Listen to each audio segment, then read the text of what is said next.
Hello, you beautiful nerds. Welcome to the Drunk Banthas podcast, where we talk about sci-fi, fantasy, horror, and all the popular art that we love. Also, we do it drunk. Mostly drunk. Always encouraged, but never mandatory. My name is Jedi Master Kirstyn, and I am joined by your favorite cousin, Bill. How you doing?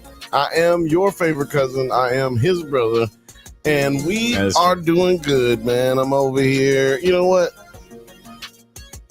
I'm doing good, but I gotta say, how are you doing, sir? Oh, thank you for asking. I'm doing really, really good. Fuck all that, man. Who cares? Shout out to everybody out there. It's Drunk Banthas Show. It's Drunk Banthas Show. Had a really great weekend with my brother here watching movies. It's one of my favorite things to do, even though all the movies weren't that good. They were. That's his favorite thing to do is watch the bad ones. This motherfucker. What up, James Morgan? Shout out to James Morgan. Evening, lads. James Morgan said, evening, lads. Thanks for tuning in, man. We are so excited about tonight's show. We have a great show for you tonight, as always. We are talking comic books on Jeff's Comic Book Corner. We're talking Star Wars Skeleton Crew. We're talking Dune Prophecy. We're talking Invincible Fight Girl. We're talking Solo Silo. And as always, we're talking shit. Always. But before we get into the nitty and the gritty, let's real quick just want to go over some some house cleaning. You know, we got to get the bullshit out of the way. Just want to remind you guys to peruse through our merch store, which can be found on our homepage. You can buy hats, hoodies, shirts, mugs, and all kinds of stupid stuff with our stupid name on it. Actually, before we do a little bit more house cleaning, I just do want to remind you guys that talking shit is always better with friends. Y'all might hate him because he's light skinned, but he's practically family. Jeff, welcome. He's got his own music. We all know it's you who hates me because I'm light skinned. Crimson Jack on the scene. What is up, man? You got a new background. You got a new surroundings here. I am in Illinois for holidays, which means I'm in a freezing fucking basement. Which also means that I'm wearing the best blanket that's ever been invented, ever. Ooh. Is that Oh shit. That's amazing. A blanket you can wear. It turns you into a land shark. That's pretty great. I'm pretty happy with it, I'm not gonna lie. land shark? I was about to say, I appreciate you roughing it through the cold to hang out with us tonight, but you're wearing the dopest blanket of all time. If it gets too cold and my little fingers I have flippers. My feet are in flippers right now. It's amazing. That sounds great, man. I'm kind of jealous. I don't know what it is about Chicago, but your whole shit looks good. Like your quality of your camera looks better. Yeah, right. Which is surprising because I'm literally there's a water pipe right there, and this is literally it's like I moved the house my mom grew up in, south of Joliet. Like we're south of even where Joliet Jake was in prison. I mean, it's a thing. Yeah. Oh man. Well, I mean, it looks great. Maybe we should just film from the bathroom from Saw. So maybe we'll really good lighting. I mean, Wilmington, Illinois, property pretty cheap. Okay. letting them know. Shout out to Chicago, man. Shout out to Illinois. Want to get a few other things out of the way before we get into our topics of the night. Oh gosh, man, the door is knocking off the hinges right now. We got another special guest joining us tonight. He is a philosopher of the barbershop variety, 9 Nerd Yards. What is going on, bro? It's cold out there. Thanks for letting me in. Baby, it's cold out. I'm liking the tree. Festive. Thank you. I set it up just for this. It's going down right when we're done. Yeah. Look gorgeous. Jeff, where's your Where's your media? Where are your comic books? I am in Wilmington, Illinois, about 50 miles south of Joliet right now. So it is very far away from me. You're like the closest you've ever been to me. I'm aware. Oh yeah, that's true. I smell a meetup. I smell a linkage. Little Frothy says, "Nice Christmas tree." Yeah, you guys are in uncomfortable driving distance. Yeah, it's like I have to work tomorrow. Sorry. 9. I just saw the new Atlanta video you just dropped. Very, very well done. I pulled it. Without the applause. The audio was all out of sync when the audio was all out of sync when I uploaded it. Like a third of the comments are reminding me about it. And I was gonna. It'll be out. The new version will be out soon. I don't know why that happened. It when you like upload a video and you like skip through it and you're like, oh, looks good. All right. All of the parts that I like skipped to were like perfect. Everything else, not good. Yeah, I was gonna text you, but then I looked at the comments. I was like, he knows. Okay. So you watched it? I did watch it. I enjoyed it a lot. Were you upset with the audio though?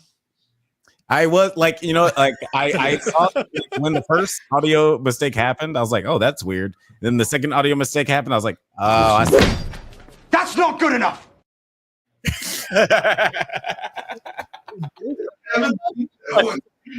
There. If I don't have to say anything, it's like I'm just banging them out, baby. Oh, excuse me. So it will be fixed sometime. I guess I don't know. You guys will get what you. It's just really. It sucked. Get out. Go. Well, guys, definitely be on the lookout for that. I saw the rough draft of the video, and it's damn rough draft. What else do I need to change, Alex? Give me the notes. Give me all the notes. Just the audio, my friend. Just the audio. Yeah, okay. But no, was rough. Honestly, it was really great, like super insightful. The monologue was amazing. I stumbled upon, like, we kind of became friends from me following your YouTube channel from watching your Atlanta videos. So that's a lore drop. So I appreciate you got it. I appreciate the long awaited season finale or series finale video. So guys, check that out when it drops. Appreciate you appreciating it. Agree. Okay. Oh, I didn't know what that one was. Oh. Also want to let you guys. Sorry, I didn't know that button did. We're testing things out over here. Also, I'm not gonna lie. If you two just start setting up drops but not telling the other, that could be a really fun podcast. That's basically what just happened. That'll have to go dark. I feel like because I think someone will take it out of control.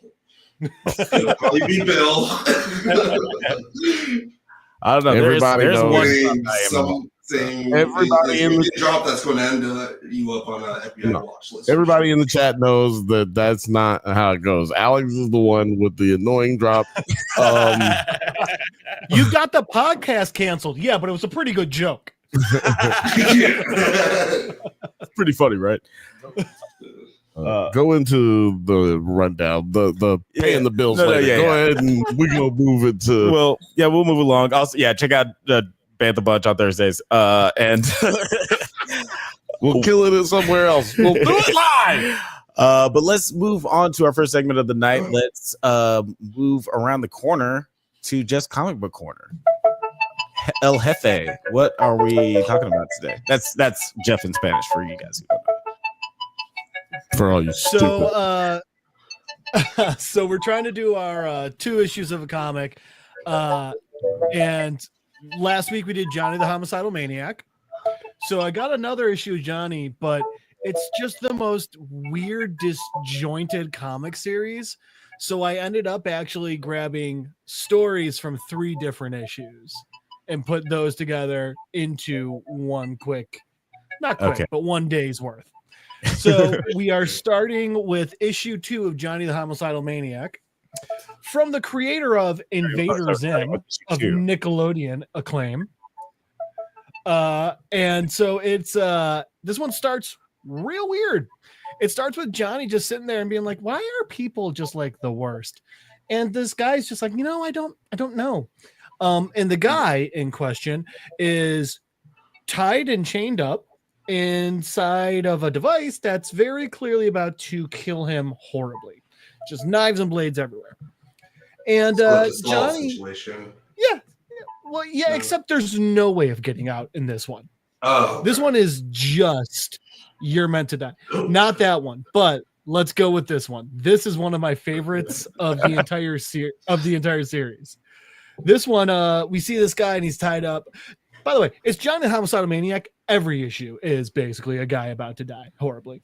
But in this one, the guy's just like, he's freaking out. He's like, oh my God. And Johnny just walks up and he's like, you shut the fuck up. I got some questions and you're going to answer them. And if you don't, I'm going to fucking murder you. And this guy's like, oh my God. And then Johnny's just like, is this milk still good? And the guy's like, what? And he's drinking a glass of milk. He's like, yeah, it's fine. And the next one, Johnny's like, well, what about this lettuce? How crisp is the goddamn lettuce? And the guy's just sitting there. He's like, it's fine. It's good. I guess that's okay. And then Johnny's just like throwing popsicles at him. He's like, are there freeze or burn? And the guy's like, And then you just see him eating hot dogs. And the guy's like, it tastes okay. And then we get to this one. And Johnny just tells him, thanks, man. It's been a while since I cleaned out my fridge. And, you get it. And then we just see Johnny letting him go, waving very smiley at him. And that's just one story. This looks like Invader Zim. It's the same writer. And we didn't have a song for Dune, so Bill kept playing the Doom song from Invader Zim. So that made me think of this. This is how things get done on This is a very that's how ADD works. Oh my God. Very professional. That's crazy. So that's just like I said. This is Johnny the Homicidal Maniac. This is just how one of them went. I just revealed that this one. All right. This is an issue of a comic watching the show, apparently. Yes, you did. Hold on, because I did not know that. After the success of Johnny the Homicidal Maniac, he wrote another comic series just about Johnny's neighbor, who's this little boy named Squee. So they're driving home from some outing, and the dad's pissed off because Squee needs to use the bathroom when he used it 2 days ago. And his mom's like, here you go, honey. Here's a bag of Fritos. Why don't you go in here? The dad's like, no, I'm still eating those. He's like, also, that's your son, not some random boy. So dad finally pulls over, and he runs into like a little Chuck E. Cheese or some shit. And he runs in and he starts going and he's all happy. He's like, ah. And he starts hearing like some grunts and some noises in the stall next to him. He's like, oh, that's weird. And the guy keeps grunting and he starts like and making some weird noises. And Squee looks over. He's like, oh, gross. Ew. And I think at one point he's like, it smells like grandpa. And then the guy starts making other noises. Not that route that you're thinking. A different one. He starts being like, oh God, no. And he's like, and Squee's like, what's going on? And then all of a sudden, the guy just starts fountaining blood out. And Squee starts freaking out because Dookie blood is coming after him. And the guy is just losing it, and he's screaming and he's begging God to save him while Squee is trying to stay out of the line of the Dookie blood. And then the guy gets like eaten by some sort of turlet monster, and Squee runs out, and the issue just ends with him and his teddy bear, and he's just like, I think something's really wrong with the world. You're not wrong, Squee. Turlet monsters. Man, so that's another story in one of the issues. Which one do we have next? I think those ones that I see there are, more just Johnny torturing the guy to eat and make sure his fridge didn't go bad. How crisp is the lettuce? God damn it! Yep, the Fudge Pops. Yeah. Yeah, I'm a fan of Johnny the Homicidal Maniac. He's my kind of guy. It's pretty insane. So in the issue 2, the other story in there, we find out this guy's like, can you please not kill me? And Johnny's like, I don't want to. You seem nice, but I have to. I need the blood. And the guy's like, to drink? And Johnny's like, no, I don't drink blood. That's insane. I have to paint this wall with the blood. And the guy's like, and Johnny goes, every time the wall starts to dry, something on the other side starts to push through. And the guy's like, okay. And Johnny just tries explaining, like, he doesn't know what it is. He's not curious enough to find out what it is. So he has to keep killing people to paint the wall, the blood wall, to keep whatever's on the other side from coming through to kill or destroy the world. Johnny doesn't even know what it's going to do. And then the guy gives him a very 9. Have we already seen some of the blood painting wall? No. Okay. We have seen the wall covered in blood, but it's a black and white comic, so it just looked like a black wall. Okay. We didn't know necessarily that that's what this was. Okay. How do you paint with more blood on a well, later on we see that instead of being a sheer black wall, now there's like streaks of black on there because it actually is drinking up the blood on the wall. So the guy's like, can you let me go? And Johnny's like, nah, I don't think I'm gonna do that. And the guy's like, okay. I mean, I wish. All right. So they keep talking, and Johnny's like, I'm sorry, but I gotta kill you, and like I don't want to. Like, you seem really nice, but like, well, the wall needs more blood. And Johnny actually goes on to be like, I mean, I didn't think of this. Like, when I found this house, contraptions like the one you're in were there. And the guy one more time was like, well, listen, you know what? I'm not scared of death. It's going to suck. I don't want to die, but I'm not afraid of it. And Johnny goes, I'm jealous of your clarity. Pulls a switch and fucking murders the dude. And he's just like, well, that did nothing for me. And he goes to get a bucket so he can use the blood to paint the wall again. Okay. Let me ask you this.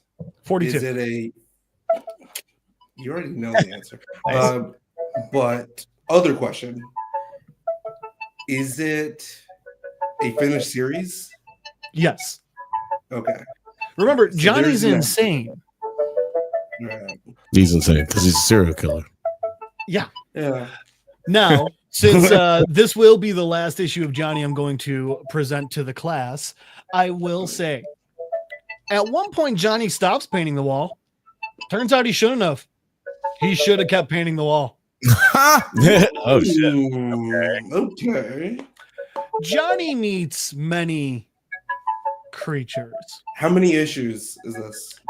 7 of Johnny the Homicidal Maniac. Okay. 4 of Squee. And then then he made Invader Zim. And then after the series, he made some comics of Invader Zim as well. Okay. I have another collection of images. Did I just miss those? Or you did. It's another random story. I mean, that's the thing. It's different random stories in each book. So if you want, we can go through it. It's a real quick one. That's not necessarily about. All right. So this one is Jonan also writes Meanwhiles, which in between Johnny's stories, there's just a random one.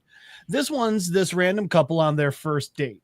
And they're sitting at the table and she's talking about like just how good the date's going. And they're laughing and they're talking about how much fun they're having just making fun of other things, like things that suck. Like in this one, they're talking about the Batman movie. And she's like, I mean, can you believe they let Kevin Costner star in and direct a Batman movie? What are they thinking? And the guy, meanwhile, is like in his own head. He's like, yeah, I can't believe they had Gilbert Gottfried as Mr. Freeze. That was crazy. But then he's thinking to himself, he's like, oh, I want to see that one. Right? Well, so then he's thinking to himself, he's like, oh God, this is hell. This is a nightmare. She's amazing. The conversation's great. She's gorgeous. She's someone I would only dream of. But like, my tummy's a rumbling and I'm feeling it. and like I got to do something. I don't know what to do. And like it goes back to her talking a little bit. And she's like, oh God, look at those people. I bet they're judging us, telling their kids not to grow up to be us. And like, little they know they're the idiots. And he's sitting there. He's like, oh my God, this is horrible. It's getting worse. I've got to go. I've got to do something. I have to run. And she keeps talking. And eventually he's like, I mean, she's noticing I'm not eating. Why am I not eating? What am I going to tell her? And at one point he just goes, that's it. I have no choice. And he stands up. He's like, I need to use the restroom. And he stops and he's like, oh God. And he looks back and he looks at his own jeans and he just goes, oh, mighty fuck. It wasn't just gas. It was diarrhea. And so he immediately sits back down and he's like, okay, maybe no one noticed.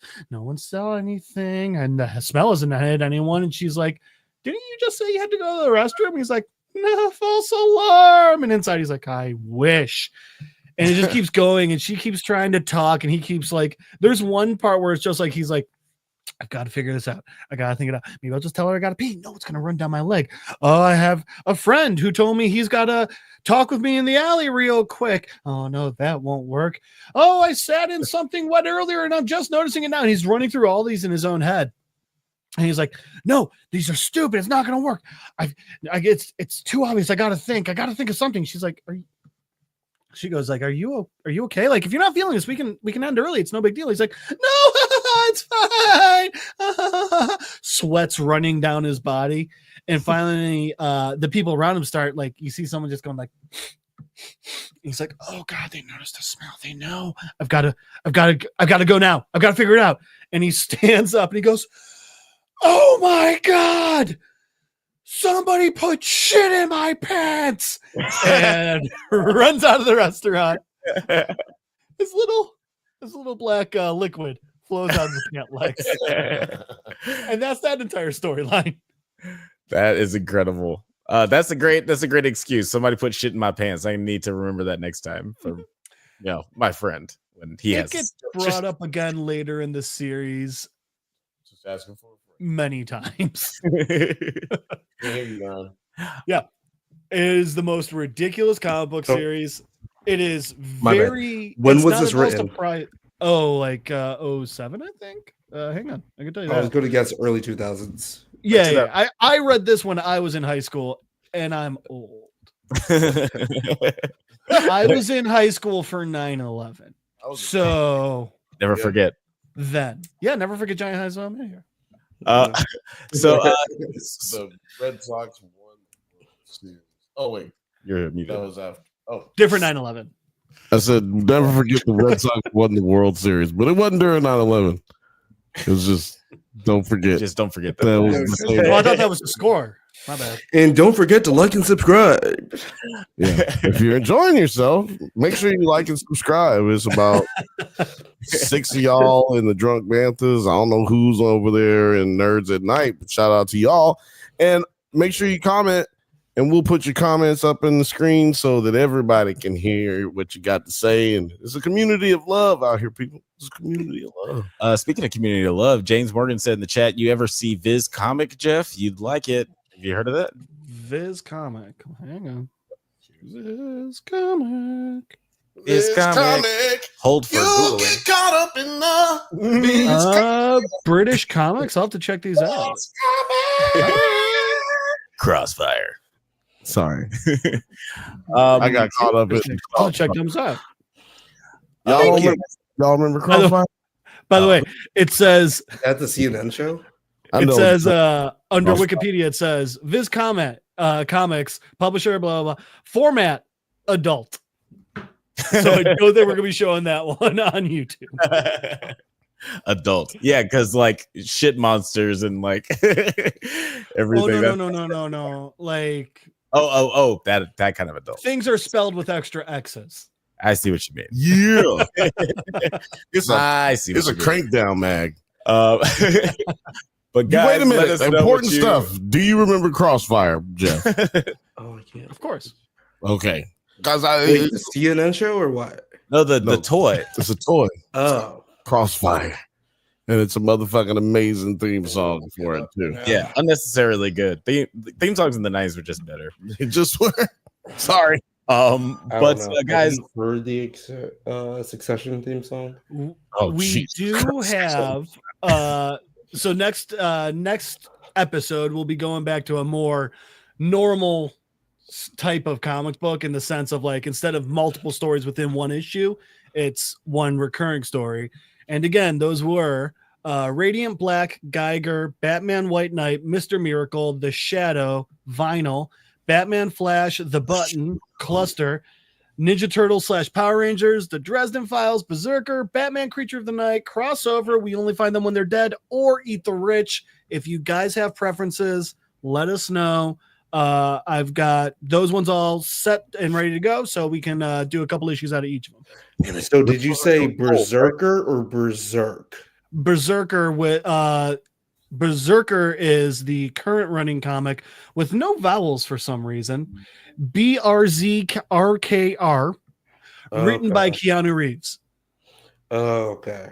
Mm-hmm. Yeah, we need to go ahead and set up a poll. We need to remember to do that so people can so people can vote on it. Yeah, that'll be if they don't pick one, I'll just pick one. I mean, can you text that over to us so they can pick one? Text that over to me. Is an email okay? No. Can we fax it over? Actually, said line. But that just emailed you guys a copy with all of the covers as well. Awesome. Sweet. Sexy. Yeah, that'll make for some good visual aids. But guys, thank you so much. What is visual aids? visual aids. Yeah, visual aids sounds like it's pretty contagious. But Oh, sorry. Not visual HIV first, even. But that does it for Jeff's Comic Book Corner. We're gonna move on to our next topic of the night. Yes, that's right, guys. It's time to put on your wrestling shoes, put on your wrestling face, and it's time. Step into the ring with Invincible Fight Girl. That's right. We're stepping right on into the ring with Invincible Fight Girl. Man, this is like this show continues to be strong for me. Like, I really enjoyed it. Sorry. Did you just pick out Nite? Because he's gone. Oh, okay. I thought you guys just kicked him out. I was like, get out of here. Fuck out of here. But yeah, like I really enjoyed this episode personally. Like I thought that this was a really strong episode. It probably was influenced by the fact that I got to watch last week's episode because I missed it last week. Told you it was good. Oh yeah, I forgot about this motherfucker not watching shit. But watching the two together was really satisfying. Moved the story along in a really, really cool way. Still had that comedy and that amazing animation that reigns true throughout the whole series. So yeah, I was in for it. And I had a really great teaser for one of the characters we've been hoping would come back all season. So I such a tease. So I really enjoyed this episode. What about you, Bill? What were your initial thoughts? Hated it. Oh no, wait, we don't have a drop. We have that drop. No, this one was good, man. We got some action. I told you these next two episodes, man, it's gonna be straight up Dragon Ball Z. Did you take the drop off for Dragon Ball Z? Yeah, but it was just like the theme song. No. That's what I'm saying. Yeah, that's what I wanted. I wanted the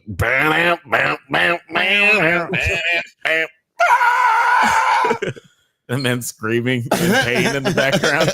Yeah. You mean rock and roll? Yeah, that's right, Alex. Being so goddamn disrespectful, Alex. We told you about that. Oh man, no, yeah. I thought it was a good episode, man. Yeah, man. We're getting closer to the end. It seems like. I mean, we know because we can count. We're getting closer to the end, and you know, I feel like we could have spent more time with more stuff like this. But yeah, man, this was a good episode. Queso poblano. That pepper cheese. Poblana queso poblana. Crimson Jack. What were your initial thoughts on this one? Didn't watch. You didn't watch this one? Nah, it's bullshit. Of course I watched it. It's a great fucking show. It's He's a not good like one. you, Felt Alex. some camaraderie. It was like, oh, we didn't watch it. This one, no. This one, another good one. It gave me some serious anime vibes, more so than it usually does. It reminded me of God, I'm just diving in. It reminded me of that episode of Pokemon, the original series, when they were going to do like the specialized training where they don't use their own Pokemon and like they have to pick the random ones. And Ash ends up getting like Team Rock. He gets a Charbok, a Weezing, and Meowth. And he has to go against Jesse and James with like normal Pokemon. But it just reminded me of that because like we got a couple of different random fights in this where it was like, these are very unevenly matched. And yeah, as we saw. So it reminded me of that. But then it ended with of course, Bill called it perfectly. Yo, what's up with that? It's so These 3 shows, I have been calling them perfectly, and I'm not doing it on purpose at all. And I don't have a way to look at the previews, or I mean, I guess I have a way, but Bill's like Nathan Fillion from Castle, except nothing near as important as solving murders. right. I could do that. I could solve some murders, but no. This is a way better gig. Yeah. You Still a very powerful power, I guess. I don't know. My superpower is being able to know if a movie or a television show is going to be good before I see it with just the trailer, and knowing where a show is trying to go. Only because of like literature, you know what I'm saying? Mm-hmm. Studying literature. You know, You literally described the plot of the show Castle that went for like 8 seasons. which is why I could not fucking watch it. Yeah. So Castle was developed by somebody like smoking weed and watching a TV show and just like, I know what's going to happen. I have my idea for a show. There was a great episode. I think it was season 3. The Halloween episode is Nathan Fillion comes out as Captain Malcolm Reynolds again. And his daughter's like, what are you supposed to be? And she's like, space cowboy. And she just goes like, okay, first off, there's no cows in space. And second off, weren't you that like 7 years ago? And it's the old joke that makes the entire episode worth it. And they burn it like 7 minutes in. Nite, have you been watching Invincible Fight Girl? Have you been supporting Black women? Sadly, why'd you have to tag that on? Have I been supporting who? Black women. Black women. I mean, not in Or this did you vote for particular Trump? sense. I have not. But I have. You just take me off the. I love Black women, but I have not watched it. It's on HBO, right? Sure Yes. is. Yeah. It's on HBO. Okay, I'm gonna check it out. There's so much stuff. I came here for Dune. You know I'm the Dune person. But I'll tell you what. It's check it out. surprisingly good. I wanted to hate it. I tried to. Why hate is it it surprising? because I didn't think I was going to be into the animation style. He's like, I'm not really into that. Come on. Yeah, it doesn't matter. Okay, all right. It's okay. Yeah, Alex shout out to Never. understands you. Shout out to Never. Yeah, no. I actually literally only saw like the backdrop. Like I don't know what the show is about. Is this like a original character, or is it like a? Yeah, it's original. I've never seen anything about this until Tony Baker posted it on his page. Shout out to Tony Baker. He is in the show. He's the leader or the main member of the the Perm Gang. The Perm Gang. Yeah. Literally consistently funny guy, Tony Baker, aka a comedian. Yeah, I follow him on Instagram. I actually always see that you like a lot of the same posts that I liked from him.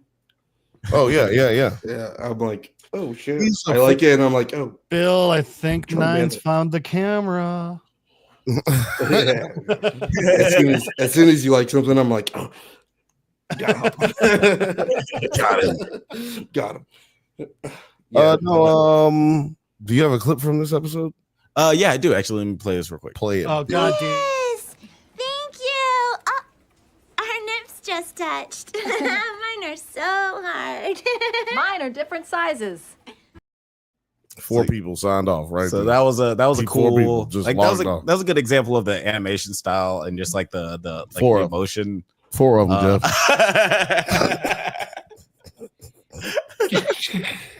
What? What's happening? See, Nine ain't been watching the show. Since I've been on the show. Y'all changed all of the lore. Oh man, it's good. We got all new bits. I So could be many spending time with family. Holiday season. Hold on. Othelius is coming. Othelius, if you're just listening, Othelius says, just jumped in, and that clip is the first thing I saw. Why do you love torturing us, Alex? Othelius is actually featured in my unreleased video. Oh, If you saw it, then you saw it. Then if you didn't, then well, shout out to Othelius. Way to come into the but show. it's cool now. It's cool now. I'm actually going to cut him out. Well, Don't tell Alex is anybody. basically trying to Othelius is cut Othelius with that fucking clip. He's trying to kill Othelius. Like, and you know what? Can't get away from it. Even in the pre-recorded episode. Did you guys use that clip during not Gotham? Non-stop. Yeah. Multiple times an episode. And if you We at least I'm thought, so mad we that I at missed least thought after Penguin. we were done covering Penguin, we'd be done with the clip. Yeah. But no, because No. Alex hates joy. You will never escape the clip.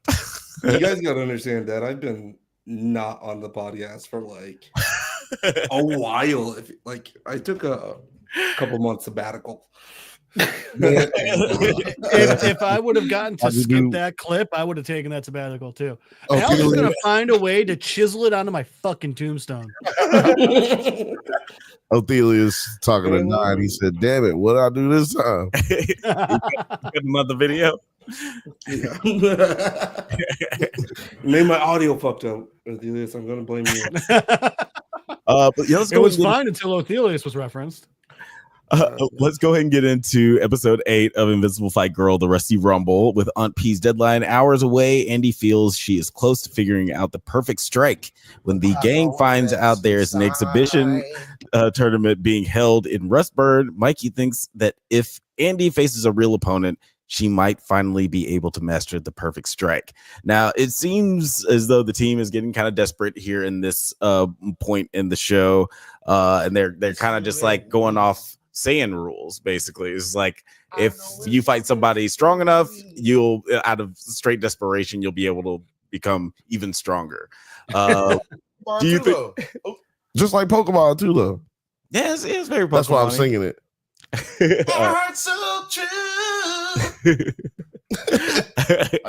I just got my voice back. Yeah, it's Pokemon without the implications of like it's basically dog fighting.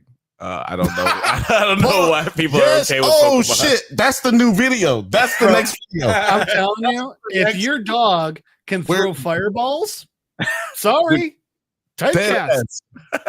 Dead ass. Don't bring your dog up in this motherfucking fight, bitch. I'm pulling out Charizard on your ass. I like that. That's the part you reference, not the part where they send children out across the country against the dogs. And I hope your dog's strong enough, because if not, guess what's coming after you? If you want to be a real master, go out there and figure it out. Pokemon is weird and fucked up. But Especially if like you love your Pokemon and like cuddle with them at night, and like you gotta like a choke. Othelia said in the chat, "Damn, so Ash is Michael Vick now." Pretty much, basically. The best in the game, and also criminal. Him and Brock, and what's the other girl? What's the girl's name? Misty. Misty. They all Careful, she's light skinned.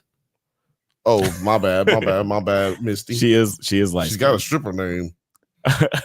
Brock got a porn star name. Honestly, yeah. She kind of acted like one in the game. Yeah, you know what? We're gonna move right along. But Probably a good call. Yeah, like Bill, what did you think of the fact that, like, you know, they're basically trying to, again, like, saying Andy into the next level, just basically have her fight against someone who seems insurmountable, and then she'll just be able to overcome and Alex, perfect the perfect strike. I ain't saying. I mean, I'm just saying.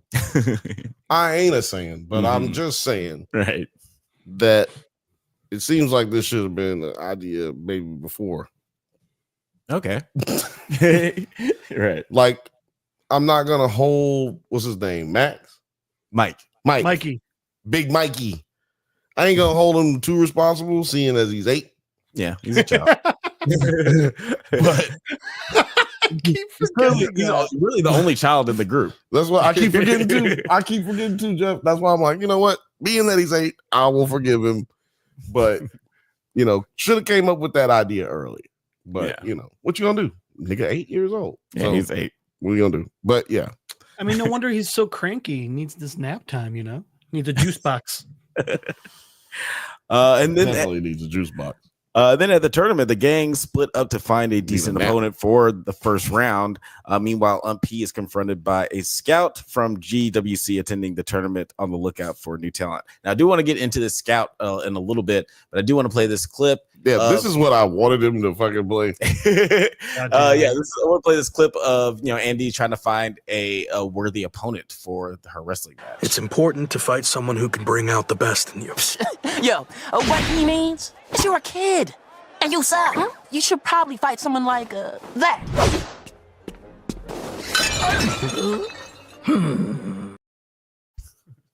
Yeah, like, this episode was like super funny. Like, even before we got into the fighting and everything, I liked the comedy of just like her interacting with all these different wrestlers, and just like one of the strongest points of this show is the lore, just like how crazy this world is, and you get to meet all these different wrestlers and the different personalities. Like, I want to know more about homegirl who made nigga fall asleep with her sleeves. That was crazy. That's what you want to know more about? I want to know more about Shoe Man. You know, the entire reason he got into wrestling was he was like, you know, I thought of the name The Shoe, and I had to be a wrestler because of all the puns. The mighty tongue. Oh, you can't beat me. I've got soul. You know, he had so many stupid things like that. Oh God. Like, there's I want to see him in his heyday. Well, this is his first match, so maybe he just worked up as like a manager first. Yeah, you know, wrestlers. Yeah, I don't know. He's Did the you Jimmy watch Hart wrestling? of his time. Did you watch wrestling growing up? I watched it for like 2 or 3 months. Okay, yeah, you know what I'm saying though. Yeah, like, you know, he was the manager at the bottom of the ring. Well, you know, I like you're clearly talking about wrestling, and my mind immediately went to Rocky, and it was like, I'm gonna be the Shoe Rock. No, yeah, it's perfect. That's a great character. That's a great character and a great voice. I'm liking where you're going with this. But yeah, like, I liked how she was like trying to find somebody formidable, because this is like sort of an exhibition. Everybody knows the stakes here. Everybody's trying to be impressive, but she can't find anybody to fight because nobody knows who the fuck she is. So she ends up fighting the Shoe.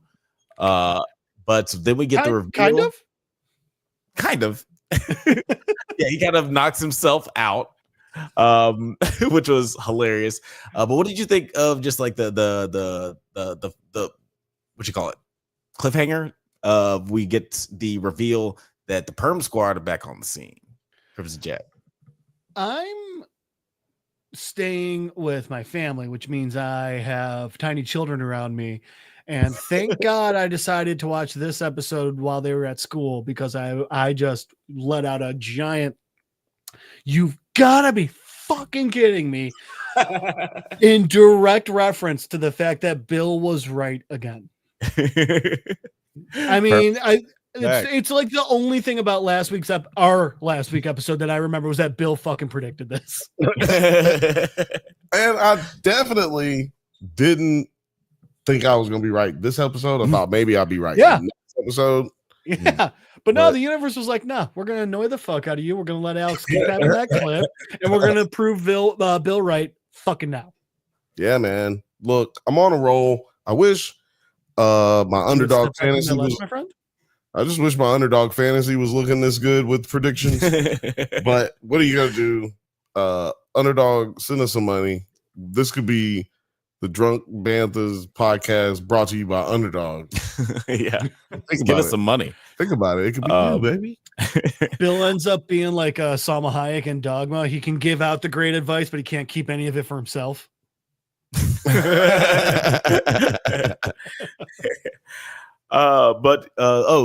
Athelis said in the chat, I feel that clip low key a SpongeBob reference, the Weenie Hut Junior's joke. Do you any I don't remember the SpongeBob aficionados? I do not remember that episode. I was just it's a fun episode for me. I was definitely too old for SpongeBob. Again, I was in class in high school when 9/11 happened, and I wasn't a freshman. I was watching SpongeBob. I used to come home late at night from watching the street races and get really wasted and watch SpongeBob. Yeah. Go ahead. I was straight edge until college, so yeah.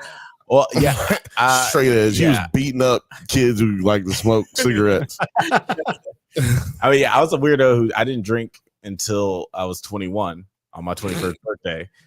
So yeah, but I for whatever and then made up for lost time.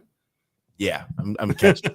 I don't understand that. They'll just wait until I want to drink, but I'm just gonna wait until I get.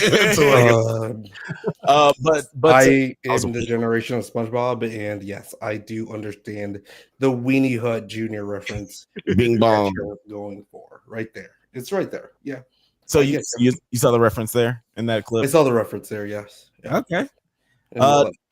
Now, does this animation or like our conversation entice you about this show at all? I'm going to watch it. I'm definitely going to watch it. Just because you guys say.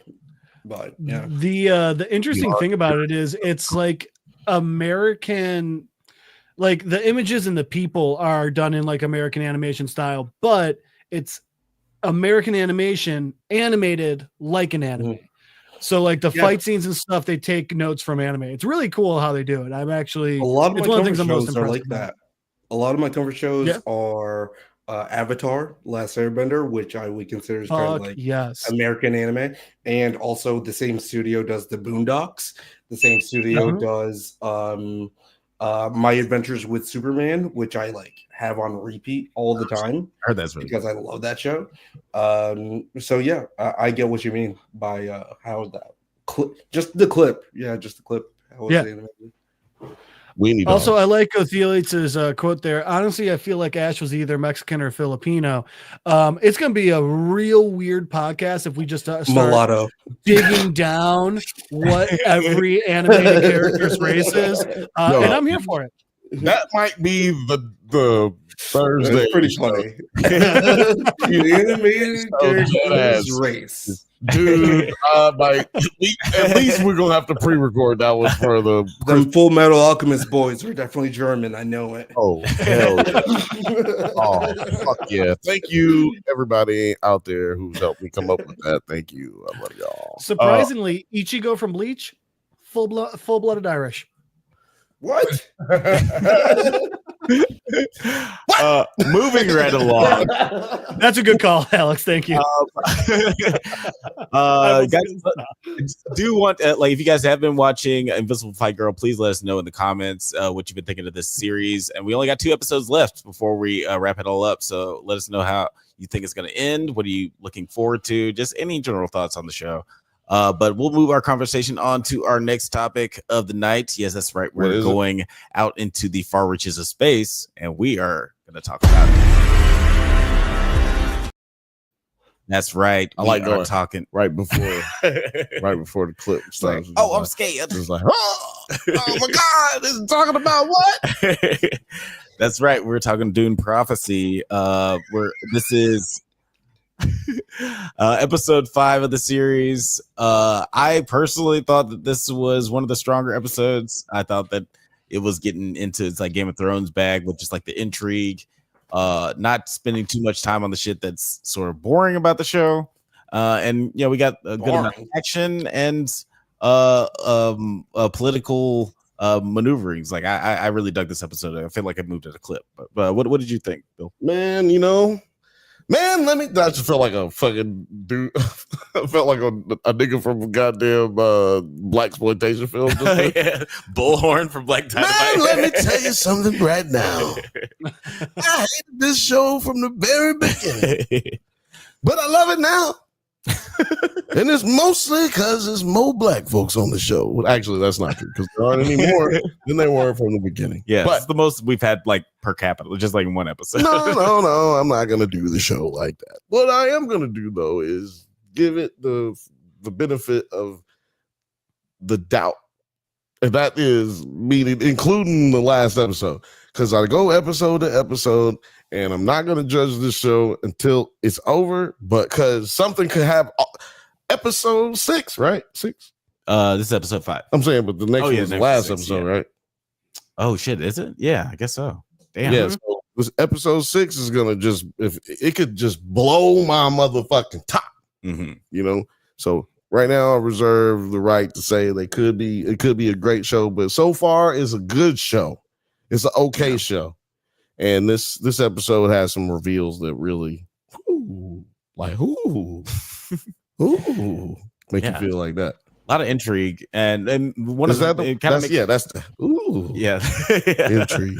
and it makes me think that there has to be more than one season because, like, I feel like there's so much built up in this episode. You gotta explore this more in like another season. But if it was all black people, no, it wouldn't be given another season. Regardless. R.I.P. Lovecraft Country.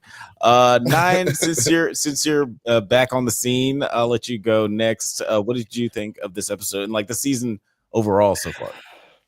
Crazy, scary, spooky, hilarious. This is about the episode. 9's just throwing out adjectives he likes. I love it. I loved it, and I love the show. I think that I have a little bit of the bias of like, oh my god, Dune is a thing now. Yeah, right. So I really love it, and okay. So actually, it's easier for me to start with the thing that I hate about the show, and that's like Club Dune. Like I don't like. Heard other people have problem with that. Yeah, Clubhouse, nightclub Dune is weird. Like when you think someone's gonna like come up and sell you death sticks. I hate that part of it, but they kind of resolved it. Like they blew it up. Yeah. So I'm like, yeah, they blew it up this episode. I was like, fuck yes, thank God. And they actually like blew it up where like the purpose of all of the Dune nightclub shit is meant something. And I just love the show. I just love seeing their interpretations of it. Of course, it's not shot beautifully as the movies are, because obviously not. But I really did like how, and to Bill's point, where it's like all white cast Game of Thrones, then transitions into more mixed black and they did Middle Eastern cast. Like the third season. Yeah, like it's all brown people, but it's still, but then they immediately killed them. To be fair, no. Because I actually have no idea. I've only read like the original Dune books from Frank Herbert and the expanded lore that his kids have written. I have no real reference point of all of that, so I just am kind of like excited to see all of those little intricacies, and like we get the face dancers, we get the possessions, and all of like the origins of the voice and all of that, and like this. I just actually figured out that it was only 6 episodes, and like we're at there's almost at the series finale. That's actually why I was like, oh, I want to hop on these last couple of episodes. Yeah. Well, I appreciate you coming on, man. Just to be fair to Game of Thrones, to be fair. To be fair.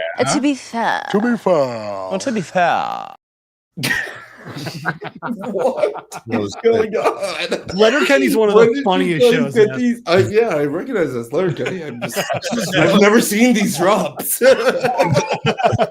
It's a whole new show, not one. Oh god! Be assured, the vast majority of them were because we were just saying them so often. We were like, maybe after 2 months, there's an easier way of doing this. Oh, this is one of my favorite ones. Liz, thank you. Oh, our nips just touched. Mine are so hard. Mine are different sizes. What I was gonna say is that I like it.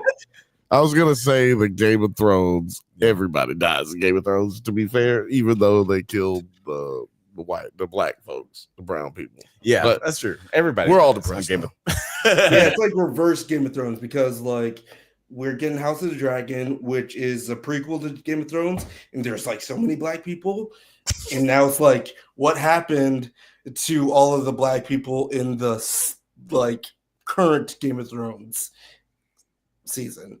But this is like, oh, it's all white people. So what happens? What happened to all of the white people? Well, yeah. Sorry, that's very disrespectful. You're making a point. You're just making it so hard to love her still. Love who? Kirstyn Milioti. Oh. But no, you were making some points. Miss Gigante? What is her name in? Sophia Gigante. Gigante, yeah. It's Gigante now. It's Gigante. It's Sophia Gigante now. But no, Don, you were making some really good. Merry Christmas. I promise. I think I was listening. Point. The points were good.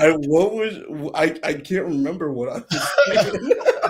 You were talking about the correlations between Game of Thrones and now we're getting the House of the Dragon prequels, and we got the Dune movies, and now we're getting this Dune prequel. Yeah. Oh, right.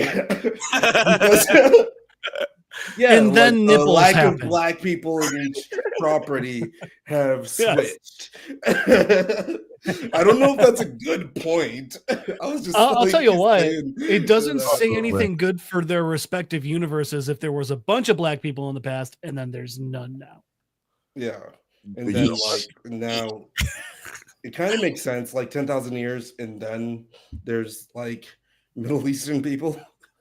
But yeah, like real quick, Crimson Jack, what were your initial thoughts on this episode? Did you enjoy it? Like, I know you I feel like This was a good one. You've been more of the harshest critics of this season. I definitely have been. This was a good one. It was just first off, there was a lot more action, which I mean, you don't need a show to be only action, but in a series like Dune or Game of Thrones, it definitely helps get the viewer engaged. But more than that, we got a lot more story in this episode, which was also great. The thing is, this should not have been a penultimate episode. This should have been episode 3 at the latest. We have one episode left. There's so much for them to tie up. I don't see any. I love this episode, but I don't see any way of going from this one to the season finale and leaving me feeling good or happy about the end of the season. You know? Yeah, no, I totally agree. Yeah, like I feel, even though it's like I was saying, like I feel like there has to be another season for this to be satisfying. Because there's way too much for them to tie up to just have us be like, okay, I guess we'll fill in the blanks for the next 10,000 years, and it's fine. Right. I think it's also important to point out this is tied for the highest rated episode of the series at a 7.9. A 7.9 should not be the highest rating for an episode in a Dune series. Talk about it. These nuts. What's up, Film Age? Welcome to the chat. Well, I think Ash is in the Johto region at this time. Wait, what? The comment, Alex. Film Age says, "What up, y'all?" Yeah, Othelius is right. Where are all the Browns? And we determined Ash Ketchum is a person of color. Yeah, and I think 10,000 years ago, I think he was just getting out of the Kanto region into the Johto. Brock definitely black. Oh yeah, dark skin. I can see that. Yeah, he's dark skin for that universe. You can see it. He was. Wait, what'd you say? I said, of course he could see it. He gets brown. He's way darker than anybody designed in the whole show. God damn. I mean, Misty's glowing. She's so white. Oh, dude, next Thursday. Yeah, she's right like here a on redhead the Drunk from Idaho. Banthas channel is going to be the Battle of the Races on the anime. Yeah. Oh man. Build up Thursday on Friday. Honestly, It's fucking- most diverse anime cast could be really fun. Yeah. That could be fun. I'm doing it. I'm doing what you said at first. Fucking- Just picking races. Got it. Phil gets to a point where he chooses the race of all 151 original Pokemon. Yeah, let's get into this episode. Javaco makes Desmond an elite regiment's Bashar. Sister Francesca arrives to see Constantine, her son. And I was personally very surprised by this. Like, they kind of came out of left field with this. What did you guys think of this reveal that, you know, the sister wife Francesca? We've seen a lot more of her in flashbacks, I feel like, than her present day version. But Crimson Jack, I'll let you go first. What did you think of this reveal that the Emperor's son is actually her son? It was a good reveal in the sense of I didn't see it coming. I was definitely surprised. And this part I did think interesting because also, like, they made it so obvious. They're like, the kid's like, yeah, of course he doesn't love me or as much or da. And I remember just sitting there like, oh, I never would have guessed that. Like, it made sense to me that he was the Emperor and the Empress. I don't know, his wife's. I thought he was her son. Nothing kind of gave that away until this episode to me. Nothing gave it away. I haven't been. Didn't see that coming. I've been enjoying. Nothing gave it away. Last episode, so I haven't been paying most attention. So brown compared to the rest of this dude's family. Well, I figured it was just a lot of spice. The daughter is pretty brown. The daughter is very brown as well. So yes. To be fair, Vinny Jones is also pretty brown too. Like, for the longest time, he like, you look through his Hollywood career, he's played in a Persian. I don't know, that dude's hair, like, he's played a white hairline is non-existent. Like that, his kid has the full mane. He looks like Scar with that fucking right. But what's the name? The Emperor's all like bald. You can't tell what kind of hair he's got going. He's like Vin Diesel. You don't know what kind of. Look like he's bald at age bald 12 head right here, and he is got your hair. Bald spot right He's here. got that chia pet. I'm just telling you, Dick, he's black as hell. I'm just trying to say. He'll never tell you, but you can use this is one of my best episodes ever. YouTube is the fro. He's a breakdancer. Vin Diesel breakdancing. Continue. All I gotta say is that I've seen pictures of my dad from the 80s and he had a fro. No, this is. I'm just saying. No, I'm saying the sister is way better. Just YouTube it. The sister is way better, and I knew that something was going on. As soon as she popped up on the screen, I was like, okay, yeah, that's how it goes. Yeah, I was like, yeah. I thought you were talking about the sister and the Benny and the Jets, but go ahead. This clip real quick of just like the showrunner is talking a little bit about just the relationship between the Emperor and Francesca. Francesca had a very specific task to gain the confidence and the love of the Emperor through imprinting. Sisters can exert a kind of molecular influence over another person through intimacy. Is that imprinting? I'm nervous every clip. You got me nervous too. Is that imprinting like in Twilight though? I guess like it's sort of like a when Joseph. idea. No, I think when dogs do that, it's more of a scent thing. Okay, because it seems like she just like I control your heart now. Mode. It does seem like more manipulative than that. Like there is like that emotional connection, but also like it's sort of like it seems like she has more agency over his decision making. Because imprint is like, oh, I'm more motivating your thoughts and feelings. Right? Is it because like she can just like tap her fingers and be like, I know exactly what you want, and I'm going to be that in the moment for you every single time, and that's going to make you love me? Is that the type of deal that's going on? I think if I understood it correctly, it was that they end up through different they try and like make a connection with you with all the senses. Like, so that's why like when she was doing that was the touch, and then obviously her smell. And I'm gonna say I think he's probably tasted her.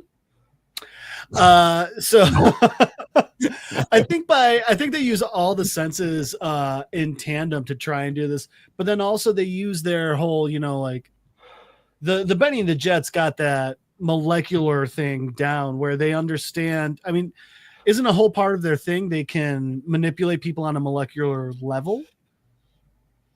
Yeah, like it seems like that's definitely been one of their studies or like their teachings to like control their bodies on a molecular level. It's kind of like how they're able to like voice, reject, right? Reject the voice, and also reject the poison in their bodies when they're doing the whole weird eye drop ceremony.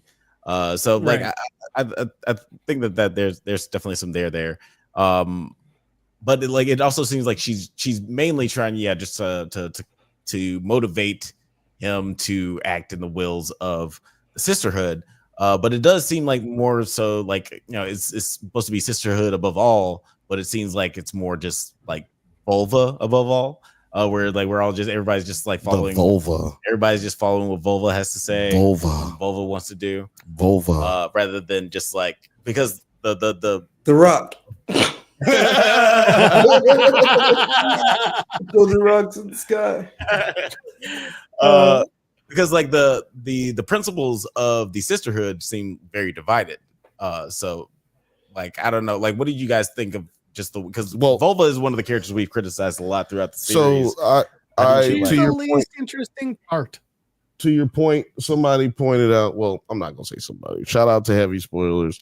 He's been pointing out a few things about this series that I haven't heard anyone else point out. So that's the only reason I won't mention it, and that's because what you're talking about as far as the divide between the sisterhood.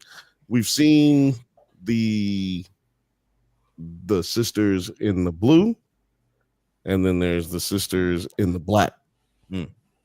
Now, the sisters in the blue are basically the ones that are in the divide. Basically, they're part of the divide because they're more so on the side of what the sisterhood preaches to the T, right? And then the girls in the black, they're like the ones who know that there's things go askew. Yeah, it's like the rules are interpreted. Yeah, and so guidelines. So you got Vulva's diehards, and then you got the ones that's just coming up.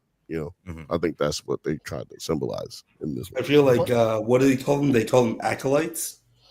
Yeah, and they're like really hardcore in that shit. Yeah, pure an acolyte. R.I.P. the when you're like, sorry, there, Smilo around. Much like like the Jedi, is it like Padawan Jedi Master? Yeah, it's kind of like that. I feel like it's just kind of acolyte. Was it acolyte, sister, and mother sister or mother superior? Mother superior. And like you kind of get more jaded as you go up, and there's kind of like a crossover of like if you're going to really commit to this shit, or you're going to take your powers and be kind of like outcast. Right. makes sense of why, like in this episode, where there was like, I pick country over this weird cult shit. And while we're talking about like some of the questionable decisions that actually let me say, Film Age says in the chat, getting down on the molecular level sounds freaky as ish. Yeah, baby. Sounds like a night. I can make you do anything. Do a backflip on this. But let's talk about one of the more controversial they things. start fucking, it was gross. Oh my god. And also like I'm kicked out of like seeing everything too. Oh, like, really? I've been gone for so long that I cannot like I'm a guest right now. So I can't even I don't even have any reference of like what's going on here. Welcome to my world. Yeah. Let's talk about you one of the choose to be in that world. I do. Let's talk about one of the more controversial decisions that the sisterhood did make. The resurrection of Lilia. Before that, Raquel possessing Lilia applauds Valia's efforts. Francesca tells Javica, Lilia isolates a virus that killed Kasha. Avila, stunned, discovers Lila. Is it Lilia? Lila? Whatever. We haven't pronounced a single person's name correct on purpose. Yeah, I think it's okay if you call it whatever the fuck you want. No, it's a reading challenge for him. Right. As it's called. Leander. But shout out to that actress because she like pretended to be like 3 different people. Yeah, the one playing Lavender. Agreed. Yeah. See, no one cares. You get the first letter right. We know who you're talking about. Lavender badge. Lavender Town. That badge at Lavender Town. Hard. Yeah, I really enjoyed her performance in this too, and just like the implications of this whole scene, because these are 3 people that seemingly are in very different spots. Tula, who's working at a place of guilt, wanting to resurrect Leviathan, and then you have Lilypad, who is just like she's in this weird space where she's just trying to figure out where we call her she's Doe at. Eyes? That's what the girl call her. Yeah, let's call her Doe Eyes. Doe Eyes is good. Doe Eyes. And Homegirl, she's in a place where she's clearly not in the same mindset as all the people, other sisters in the sisterhood. That you means mean Twyla too? Yeah. Yeah, that means she's perfect for leadership. If she doesn't do anything that anybody says, yes, you come here. I think let me show you all the secrets to the entire fucking. Oh my god! All right, you know the one rule no one in the entire known universe is supposed to break. Well, I know you don't follow the rules, but just keep this quiet. And also, going to be super easy to sneak her up to the top stairs. We don't need to see how that was done. It's just an elevator to the lab. I like to imagine from the morgue to the lab. And to y'all's point, maybe because she is a rule breaker and she likes to bend the rules, maybe that means she is a perfect person for Team Black, as you were saying, because everybody else who is so strict about what the sisterhood should be, maybe this is the kind of the perfect Padawan for this way. Y'all are calling them Team Black. That's good. That's actually really good. Yeah. Hashtag Team Black. Is good. I did that just because I couldn't remember what Heavy Spoilers called it. So shout out to Paul. Shout out to Paul. Fuck Heavy Spoilers. No, No, it's okay. It's okay. He's a follower. I know he followed you guys. He's a follower, and he might be a subscriber. Who knows? I'm pretty sure he subscribes. I like to believe that he subscribes because why not? Why would you follow on Instagram and not? That's suspicious. That's weird. Why would you do that? Why? That's a good drop. Right? It's one of my favorites. But moving right along in this episode, Kieran sees her sisterhood knife and warns her. Wait, no. I skipped some shit. You're moving right along. Drop. I think so. Let's talk about like the blowing up of the spice nightclub bombing. Yeah, that was definitely a pretty cool scene. Like, is it too soon to make an Orlando joke? Yeah. Oh my god, I was thinking the exact same thing. As I was saying it, I was like, my "Oh, god, that's what I'm referencing." And why this would doesn't you sound do that, good. Alex? Yeah, why would you have me say something else? When you guys said Orlando joke, I just assumed That's not good enough. No, Orlando Bloom. Magic. Orlando Bloom. No. Orlando Boom. We heard you. Is this thing on Orlando Bloom? I'm sorry, that is really bad. No. If you've ever seen the movie How to Lose Friends and Alienate People, there's a part where Simon Pegg's he's like, "Come on, Orlando Bloom, you used to be English," and no one cheers along. And that felt very similar. Oh, that's funny. How to Lose Friends and Alienate People is actually the name of my biography, so that's interesting. But you're gonna get sued. The movie's based on a book. I wrote the sequel. Who cares? Look, we're working out those details right now. I need to read my. I wrote the threequel. But yeah, look, what did you guys think of this fight scene? Because or this whole scene, because it's very tense. A lot of things are happening story-wise and action-wise. It just seems like the culmination of everything that's good about this show, in my opinion. Crimson Jack has one of the biggest critics of the season. Did you enjoy this? Yeah, this was one of the best parts of the episode, and like you were saying, one of the best parts of the season. And it's not just because of the action; it's because they're using the action to move the story along in a really interesting way. I mean, first off, we got the Gestapo busting in. Oh, we can do whatever we want. And you're wondering, how's the sword guy, the swordsmith, the trainer? I don't know his name. How's he going to get out of this? Trades. And then at the same, okay, tomatoes. And then you're wondering, how is the blue-eyed bartender is going to get out of it? The blue-eyed bartender. You sounded like Trump when you did that. That was great. That was very unintentional, and I'm going to blame it on my whiteness. All you got to do, look, from now on, that's how you do Trump. That's blue-eyed. I don't like spice. I love spice. Blue-eyed spice girl, and I'm not talking about baby spice. But I apologize. No, they did exactly what you want in a scene like this. They leave you wondering how can they possibly get out of it.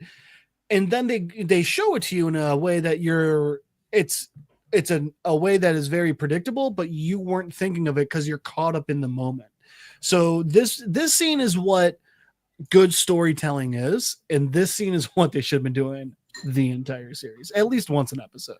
Yeah, I feel like this had a lot more of a, what do you call it, a espionage feel, because from the beginning we are getting that almost like it's supposed to be what we feel. We're being directed towards that, but we never get anything really, except for Atreides putting a little map analyzer of the catacombs of the castle. Is like, all right, but what you gonna do about it though? I would agree. The editing for the scene was a little bit weird, just because it does seem like the nodes for it just kind of appeared out of nowhere. I was like, I don't know if he covered all that ground. You need the little remote bombs or whatever? Yeah. I was like, that's a big explosion that triggered off. I didn't see him really progressing to that level with that sequence of him fighting through guys, right? I feel like he got through one hallway, beep, beep, beep, beep, and then the whole compound was rigged up all of a sudden. And I was like, that's kind of strange. That is true. They didn't show that part at all. They just showed him putting one or two, and then they cut back to him 2 seconds later, and it's like, so it was just a thing about the editing, though. It was just an editing trick that they could have done a little bit better, but I don't know. I mean, they could have even had something as simple as like him putting it inside like a container of spice, since we know that like fuels everything. It's like, all right, that'll up the explosive power. Or some way, just like contacting her, getting her more involved. But I guess that would have like led to a bigger. I don't know. The fact of the matter is, Club Nightclub Dune is blown up, and I'm very happy about that because that was like my weakest element of the show.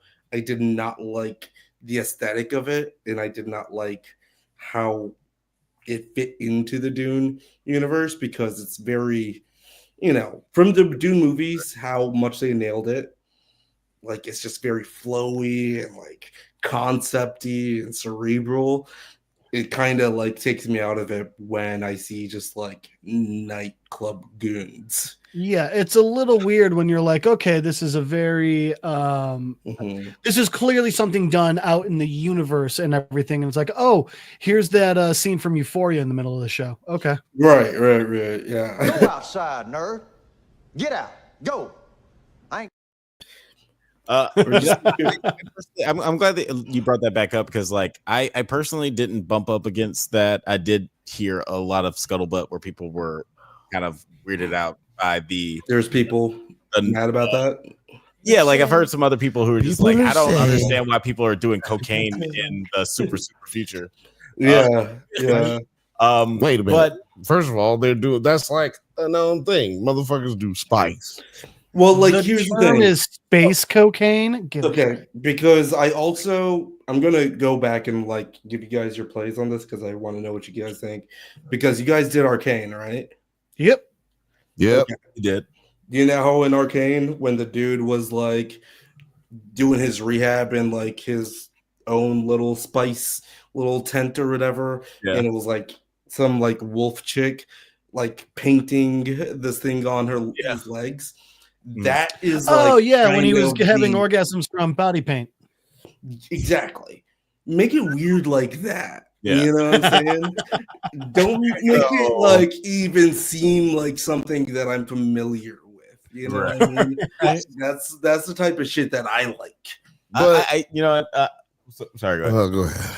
I was just gonna say, like, I've I guess sort of excused a lot of depictions of what the future should be and a lot of future shows because like it's so hard to depict what could be in a satisfying way that's just like, oh, I would have never thought of that. Because like we're tell you something. We're so many thousands. Get something that you cannot think about something that you cannot think about. No. It's kind of difficult. It made me think of Cowboy Bebop, the first episode of the anime, where the drug Red Eye, you take it by it's a spray onto your eyeball, and that's what gets you. So many people have used that. Cool. That's what they do that in real life right now. The spray your eyeball, you can do that. Shockingly, but like the painting of it on the legs, or like the listen. I'm listening. They take a tuning fork and they hit it right against your kneecap, and then you get high. There's one thing that's gonna always be true, no matter how far out humans go into the vast universe of outer space. People gonna be putting stuff in their nose. You grow up putting stuff in your nose: crayons, jelly beans, buttons, pencils, all kinds of shit. Dude, are you Jeff the Land Shark right now? I forgot that was a character. That is literally a character on Marvel Rivals. I'm aware. And it is so fun. This is just my favorite game blanket. With me. I'm not a fan of the online only game. Just try it. But Bill, what you're talking about, like with he was talking about shoving crayons up his nose.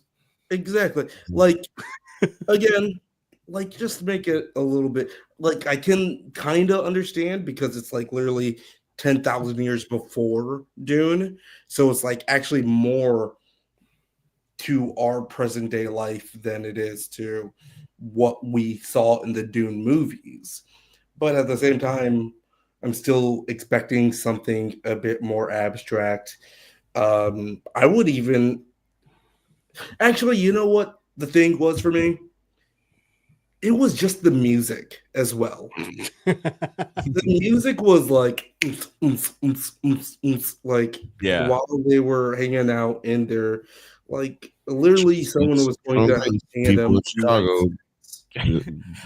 9-8 on base, just 3 people in Chicago. Yeah, Nine's not a fan of the Space DM. Ophelia said in the chat, Jeff and the Benny and the Jesuits fit. Yeah, he's getting ready. He's waiting for the veil. It's in the mail. I love that we have people saying Benny and the Jesuit world. We were getting people to call her vulva last week. What are you talking about? That's right. Benny Jesuits. Chilly in this basement, motherfucker. That's right. And make sure you, if you want to, contribute to us killing it out there, just go ahead, like, subscribe, give us a little toot in the comments, and maybe share this with your cousins and your brothers and shit. Maybe. Shout out to Dylan. I can't believe episode 5 is the penultimate episode. I want to love this Dune show, but his name. I immediately think of Snoop Dogg on Breakfast Club shouting, "Who?" Okay. Right. Dylan just read out of my journal. Thank you, Dylan. Yeah, but at the same time, that's how it is when you're like reading a Dune book too. Yeah, that's an issue I have with reading the Dune books. What the fuck? It's funny because I've been watching this show while rewatching Game of Thrones because I'm working on a Game of Thrones video right now. But that's a teaser. But I mean, wow, Alex, have you spoilers is already taken? Maybe hold something back, okay? I can't take you seriously with that. But yeah, like I've been seeing a lot of similarities between this show and Game of Thrones, and it's funny watching especially the first season of Game of Thrones is like, why was I watching this? This is so boring. There's so many words that I would have not understood if I haven't like watched all of these seasons already and House of the Dragon and watched like 1,000 hours of YouTube videos about this subject matter. It's like the lore is so deep, and they talk about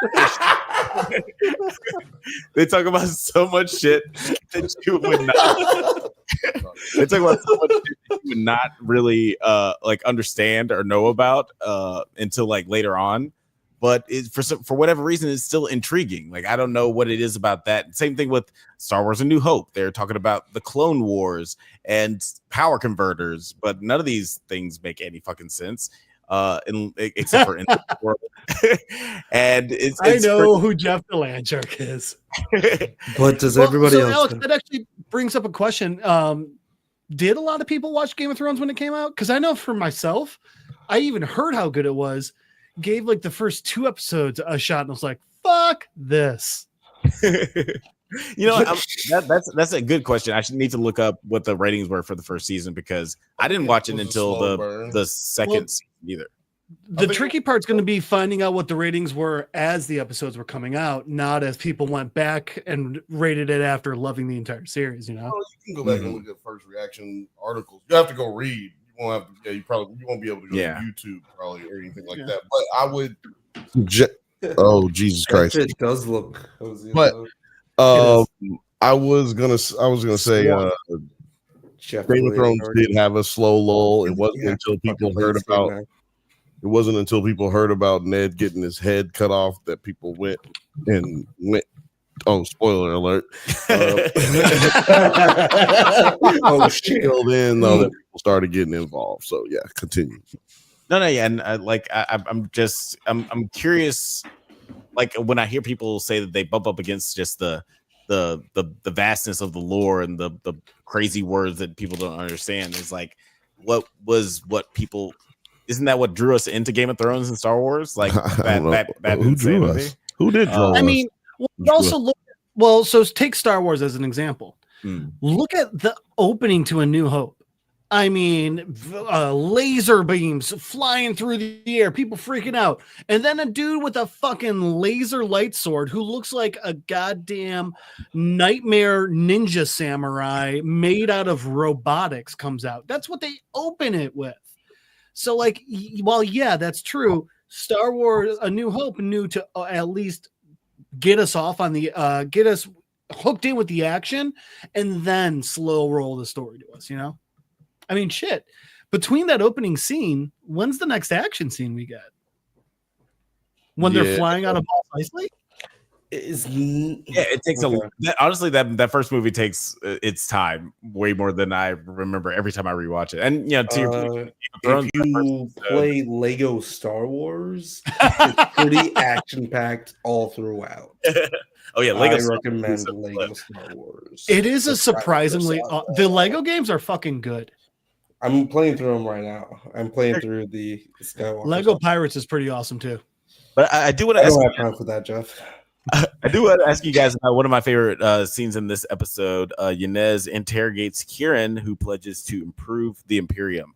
I thought this was cool because Yanez uses her very limited Bene Gesserit training to get the truth. I like that. It seemed a lot more sloppy, and I was like, ugh, you're not picking up on everything here. She was having a little bit of trouble trying to discern what's truth and what's horny. Yeah. You're right. Yeah, it's like it's like confirmation bias. That is just like, I'm looking for the stuff that's gonna make me. The director's cut, it still showed the eyes dilating and the hair standing up, but then every third one was just a shot of her staring straight at his dick. So he's wearing gray sweatpants, and then him just sticking up the middle finger, or his fingers behind his back. No, I don't. I'm curious because one of the things I'm curious how you guys feel about this, because one of the things that's intrigued me so much about the Bene Gesserit is their comparison to the Jedi, and Jedi aren't allowed to love or have romantic relationships at all, it seems like. But when it comes to the Bene Gesserit, they're encouraged to have romantic relationships, but only in the only in service still to not to the love. sisterhood. Yeah.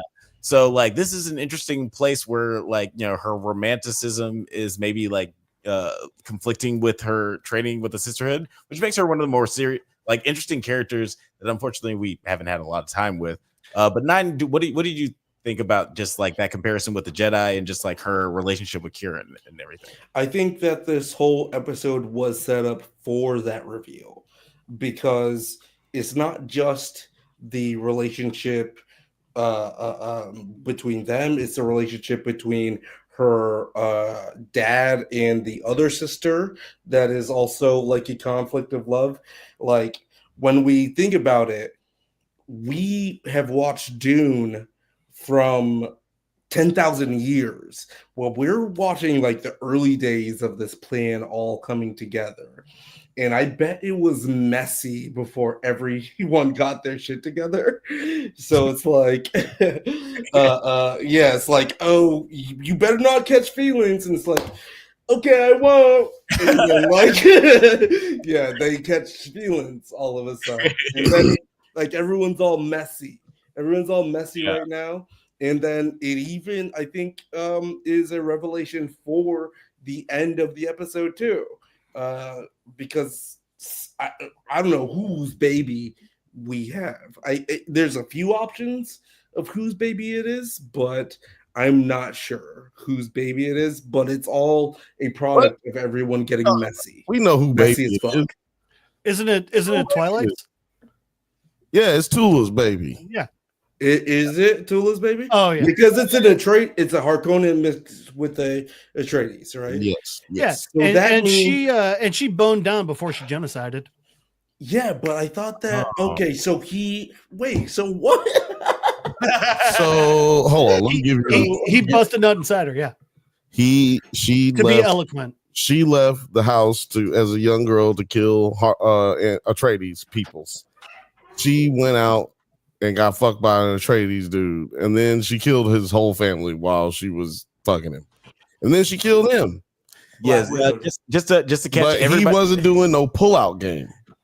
Just to recap what happened at the end. Tula, shocked, discovers Desmond has Atreides and Harkonnen blood. Natalia says that the sisterhood steals her power and daughter, and Desmond says his sister left him to scavengers, and then Natalia, the Emperor's wife, kisses him.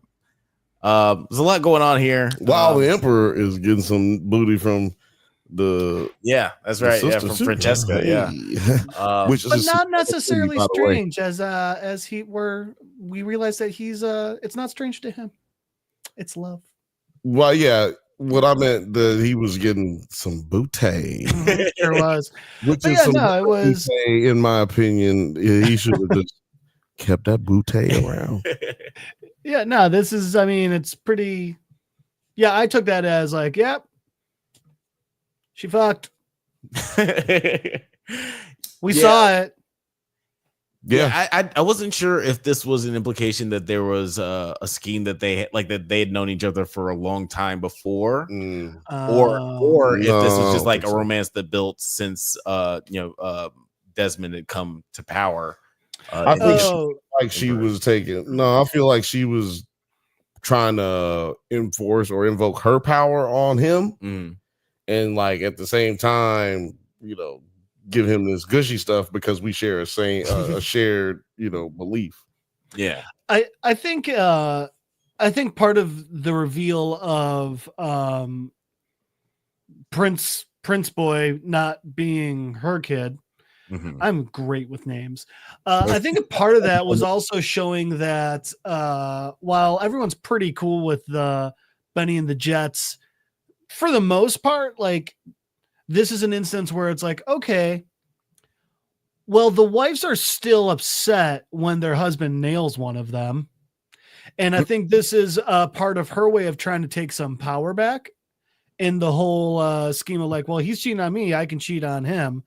And I can do it with someone that, like, I think she has known about the affair a lot longer. I think she has been mad at her. I mean, I don't think she's loved her husband the entire time we've seen her on the show.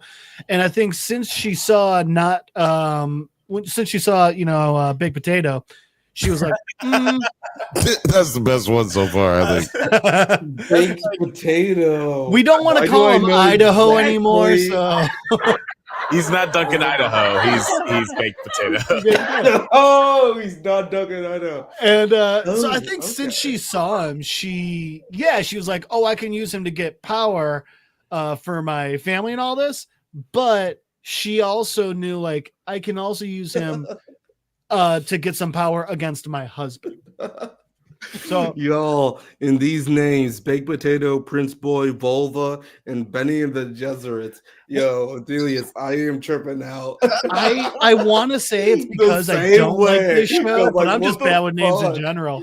It's crazy because I know exactly who they are talking about. That's what's so great about that it. Is nuts. That's crazy. Okay. Watching the Drunk Banthas podcast. We do this every Monday, 8 p.m. Pacific time, so don't fuck around and get the. You know what? I'm getting tired of that shit. You come here for the good life. Get your ass over here, goddamn it. Get your ass over here. Word association is our specialty for sure. Bring your ass. You guys have any It's Christmas. You guys have any final thoughts on this episode before we move on to our next topic? I just loved that Valerie's getting all mad at everybody. No, I love it. Okay, go ahead. No, go ahead. I only said because I knew everybody was gonna say so no, somebody else go. I don't have anything. Well, like, I was paying attention to you and I lost it. I love the fact that Vulva's getting all pissed at everyone else for being like, you're supposed to do sisterhood first. And it's like, your entirety of your life in the sisterhood is like, sisters first, but my family before that. It's like, all right. Hi, Pod. I'm Kettle. You're black. Right. Yep. Exactly. Yeah. Yeah. Well, I mean, she was black, though. So, like, Jeff, what are you trying anyway, what I was thinking about, well, like, there's so many things I'm thinking about, and I wish I wasn't, like, rehashing because I haven't been here for the other episodes. Go ahead. So, like, so I just have a question for you guys. Who do you think is the eyes that are watching them, or like, what do you think that's going on? And also, while I was watching this episode, they were like, it's a virus that everyone is dreaming. I was like, is it really the woke mind virus? Is it really the woke mind virus that's going on right now?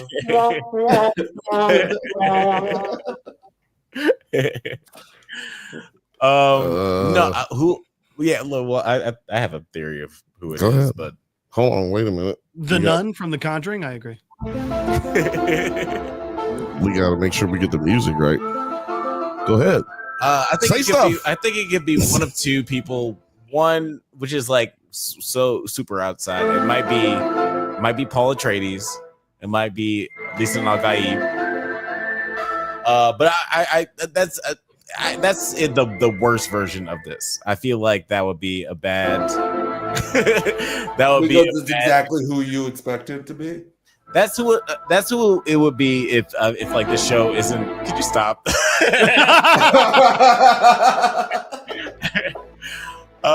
That's who I think it would be if this show wasn't like that's the worst version of the show. The better version of the show, I think, is if it's baked. if it's baked potato, because that will. Who's baked potato again? Not Duncan, Idaho. Atreides? Fucking Crazy Eyes the blue-eyed bandit underneath you guys in the background there. Oh yeah, okay. Yeah.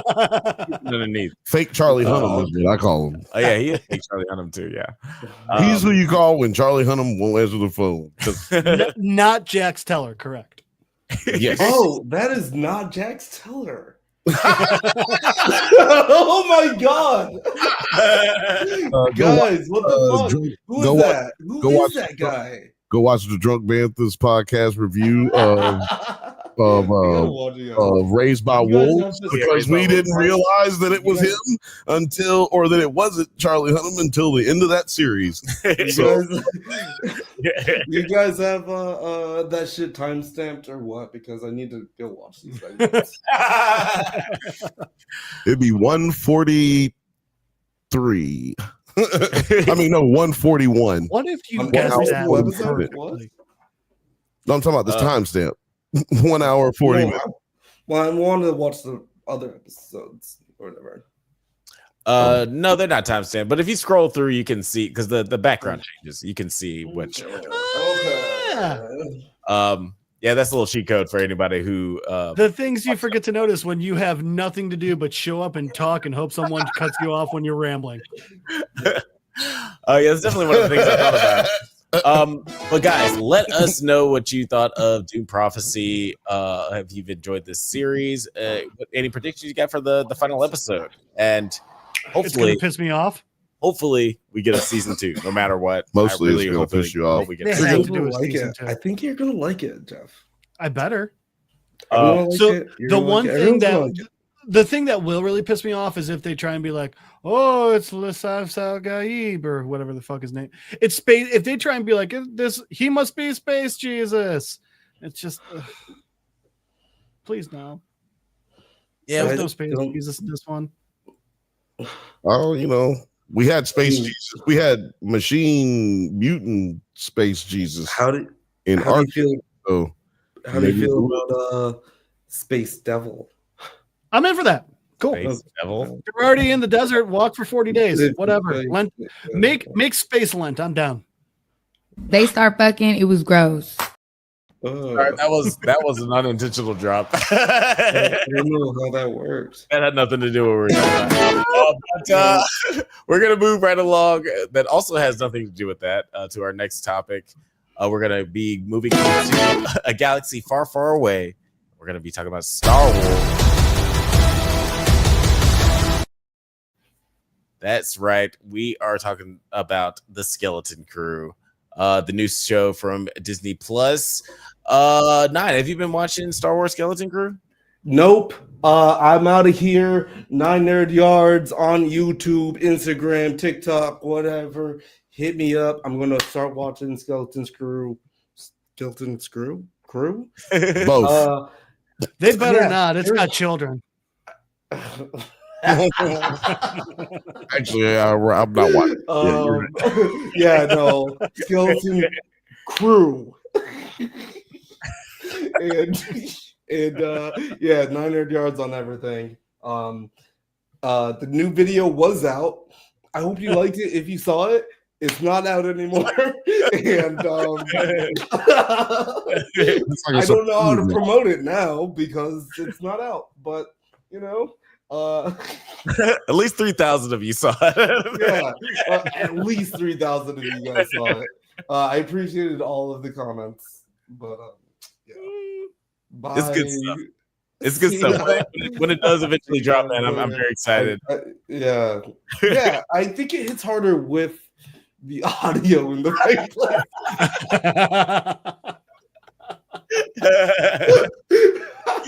All right. All right, guys. Always a pleasure, dude. Have a good night, man. But yeah, let's get into Skeleton Crew. I'll change this background so it's more noticeable. It's more dynamic. Yeah, recognizable. We're talking about episode 3 on and also is right now that we're talking about it. At Atten, Wendell Farah, isn't it AT-AT? Yeah, some people pronounce it that way. On Het Atten, Wendell Farah, Neil's mother Numa, and KB's parents Marie and Gary are told by a security droid that due to the kids going past the barrier, it is outside their jurisdiction of the droids. This is pretty dire nothing news. You just said is confusing at all. Yeah, I know some of those words. All of the children, except for the alien children, were allowed to know that their kids are gone, and you're not allowed to go look for them. Bing. All right. The space elephants, fuck them. No one cares. Wait, I don't know about you guys. I didn't see them there. Was I just missing that? No, Neil's mom was there. Oh, okay, cool. Because that was it. I just watched it today, and I was just like, and it was one of those like, I'm like kind of in and out because it's the opening, and it was a little bit of a boring opening. I was just like, are they just like space race? Like, are they spacist here? Because like I'm not seeing elephants. Yeah, they don't like elephants. They're a little blue. Fuck them. Yeah. Weird vibe. They're bringing it right down.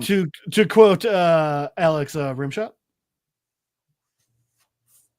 Thank you. Also, I don't know what it is, but is the droid right underneath your guys' picture? Just that little bit of it I see, I keep thinking of Alphonse from Full Metal Alchemist. Never watched it. It's actually a really good anime. Yeah, I've heard. Yeah, that's one of the many ones that are on my list. I'm sorry, I'm not a good nerd. Bad nerd. Go outside, nerd. Get out. Go. I ain't got time to be distracted by your worthless chime-ins. Go. But yeah, I did like this intro because it seemed very similar to a lot of different shows and movies like this, where like the parents are told by some authority figure that their kids have disappeared on some sort of adventure. We looked for 2 whole days. I mean, I guess they're just missing. I guess they're just gone. It's like David Allen Greer talking to the aunt from Jumanji. David Harbour talking to Winona Ryder in Stranger Things. Like this kind of thing happens all the time. John Candy talking to what's her name in Home Alone. Oh yeah. Catherine O'Hara. Yeah. Catherine O'Hara. Yeah. Well, he was the devil, so. Wait, what? Polka. There is a legitimate fan theory that he's the devil, because it's not until she tells him that she needs to get home to her son that she has a way to do so. That's suspicious. That's weird. I think it's one of those things where like she even says like, I would sell my soul to get back to my Kevin. And then he's like, hey, we're going. You want to ride? Suddenly you're all ears. That's okay. I have not heard that theory. But can't say that word. Yeah, the other one. A band comes get the button. But I am curious, do you guys think that the parents are going to take things into their own hands at some point and decide to go out and find the kids their own? Maybe break the barrier themselves? Crimson Jack, what do you think? So I don't think Elephant parents, and I don't think New Jordy's parents are. I think that our main troublemaker boy, whose name I forget, shocking, I know. Yeah, I think his dad, I think Jedi obsessed, Jedi fanboy's dad, and aggressive girl's mom are going to, because I think Jedi's. So I think, and I do have reasons. I think Jedi fanboy's dad is. He needs to prove he came as the dad who's just, so I think it's going to be him, because he needs to prove that he loves his son more than he cares about his job or any of that crap. Right. And I think aggressive girl's mom is going to do it because, one, it seems like she's the one who might have the most access to like governmental or military things on Adadin. And two, because she's currently the one who's most like, you have to follow the rules. Honey, I know you want to be a rebel without a cause, but you can't. So she becomes the rebel without a cause. Right. Like, just, the way things are written, I think that they're setting it up for that. See, I think it just goes to show you, and it's proof that you can't overparent. You suffocate your child. It's happening on both sides, the black kid and the little white girl. Yeah. The more you pressure your kids into one thing, you're pushing them into another. And that could be dangerous. Yeah.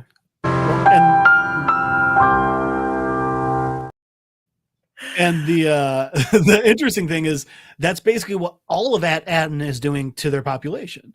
It's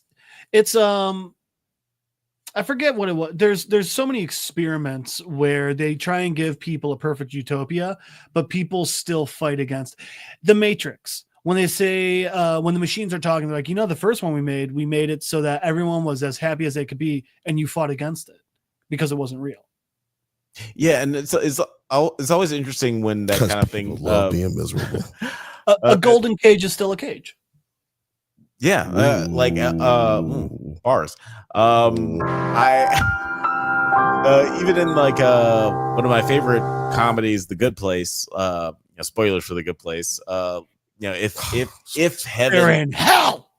If heaven is a place where nothing bad happens and everything's amazing all the time, at what point does that get just like mind-numbingly boring? Like literally mind-numbingly boring. So yeah.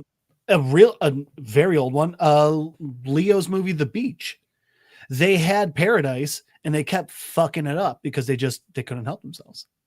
I never watched that movie because it's fucked up. Well, the good news, they destroyed a naturally beautiful part of the world to make it so cool. They literally destroyed an island. Wow, that's highly unaware of what you're doing. Hey, what are you gonna do? We're humans. That's what we do. It's not that we're only humans. It's that it's just that we're humans. That we're humans. That's just what only humans sounds like the weirdest porn site in the Star Wars universe. Or an 80s rock band. Oh no, they're Human Nature, but they got the only human song. So in this later on in this episode, John helps the kids escape the brig, but they refuse to leave without SM-33, aka Smee, forcing him to go back and rescue him as Brindar Pranic identifies Jod as Silvo. Talking ass bitch. So we do get confirmation that he is in fact Captain Silvo from the show's opening scene, which we already. But you have heard of him. Yeah, getting huge Captain Jack vibes from Jude Law in this performance. Like, what did you guys think of this character of Captain Crimson Jack Silva in this? Because the more we've too many words. We only got like a teaser of him in the first 2 episodes, but now we actually get to see what kind of character he is. What do you think of him so far? Well, I think he's unknown. I was expecting more of one end or the other, like more anti-hero or hero, or just straight up scum and villainy. Yeah, But I feel like we're just getting like just a dude. So maybe he's not lying when he says he's just lonely like they are. Yeah, because so far he's just a dude. He's just a dude who's like, yo, I gotta get the fuck up out of here. It's like that's as clear cut as it could be with his character thus far. Yeah, and that like I think that also like definitely lends to what he's willing to divulge to the kids, because he's not trying to give. He's trying to tell them about the prostitute, and he's not trying to show his full hand just yet. You know, so it, some weird stuff that went down in time, the imperial times. Yeah. Let me tell you kids what the adage "any port in a storm" really is. So yeah, he's definitely like not showing his full hand yet. He's much like the kids, us as the audience doesn't really know where he's coming from, but he's got that knavish vibe to him. Crimson Jack, what do you think of him? I mean, it's very Long Jack Sparrow in this one. I mean, like he's fulfilling the role of Long John Silver, but he's doing it in the Jack Sparrow bumbling through everything mindset, which makes sense considering, I mean, Pirates has been so successful, and it's a Disney flick, and it's come out obviously since Treasure Island, Muppet Treasure Island, Treasure Planet, all of those. So it makes sense that they're kind of blending the archetypes together. For instance, Smee is actually, while also clearly being an allegory to, well, Smee from Captain Hook, he's also taking a couple of roles from different people within Treasure Planet / Island as well. Like the guy who's called Will, I think. I don't know. The guy who's on the island, they find who's a little crazy. There's also, so there's a bunch of different things, and they're all being put together. As for why he's acting, like he kind of, the interesting thing we're getting from Crimson Jack is going back and forth between knowing what he wants and then like not seeming to have any idea. Or like the part that really threw me was when like the kids were basically just completely pushing him around. It's like, dude, you know, you're in like you're a half of that a person taller than they are. Like just fucking back him. But I think part of it is he's wary of betrayal after his last crew because he was clearly a victim of mutiny. Yeah. And also I think he's smarter than he's letting on, because say he is able to find out Adam. Well, how's he going to get in? He's a pirate. Now, if he's got 4 child hostages, now he's got a way of getting in. Right. So I think it's one of those, he's smarter than he seems. They're setting him up. We got 7 more episodes, but it's 10 episode series, right? Yes, 10 episodes. So we got 7 more. I think we're going to see where he's interacting with people from his past. We're going to see those ones where he's like, yeah, of course I'm using the kids. Oh, I'm going to turn on them the second I can. And then over time, he's going to grow a connection with the kids, and, you know, that old trope. There's another movie like that too. But anyway, I think, stupid. Treasure Planet again. That's what Long John Silver in that does as well. So I think we're going to get that trope. And then at the end, but the thing is, like, I'm okay with it. I understand that is what they're setting up, but they're setting it up well. And again, since this show has been written as a kid's show because of the main characters, it's giving me the permission to enjoy some tropes and some things that seem somewhat obvious because, well, that's how a children's show is written. So yeah, it's good. It's 8 episodes. So we have 5 more then.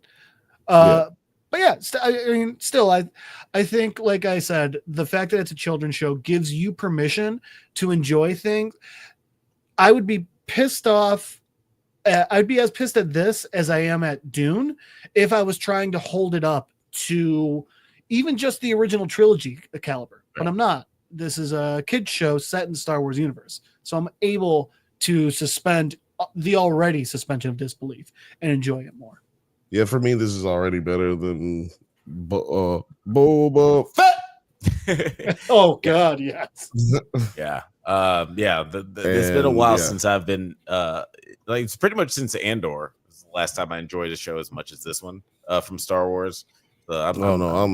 Which is funny considering how like polar opposite they are in the sense of their audience. Yeah, right. No, and I really like Mandalorian. I still loved like season 1 through 3. I like all seasons of Mandalorian. The last season just wasn't as quite as enjoyable. And I feel like this is really hitting all the right notes for me. Disney really don't like shows with more than 10 episodes. Damn. I mean, damn. I'm definitely more of a proponent of like Farouk when you said damn.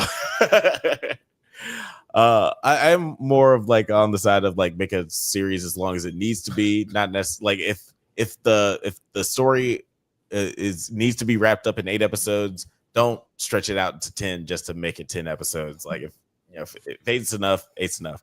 But I would say let's get 12 to 20 so we can go ahead and as actors out there so we can get that money. You know what money's I mean? Cool. Money is cool.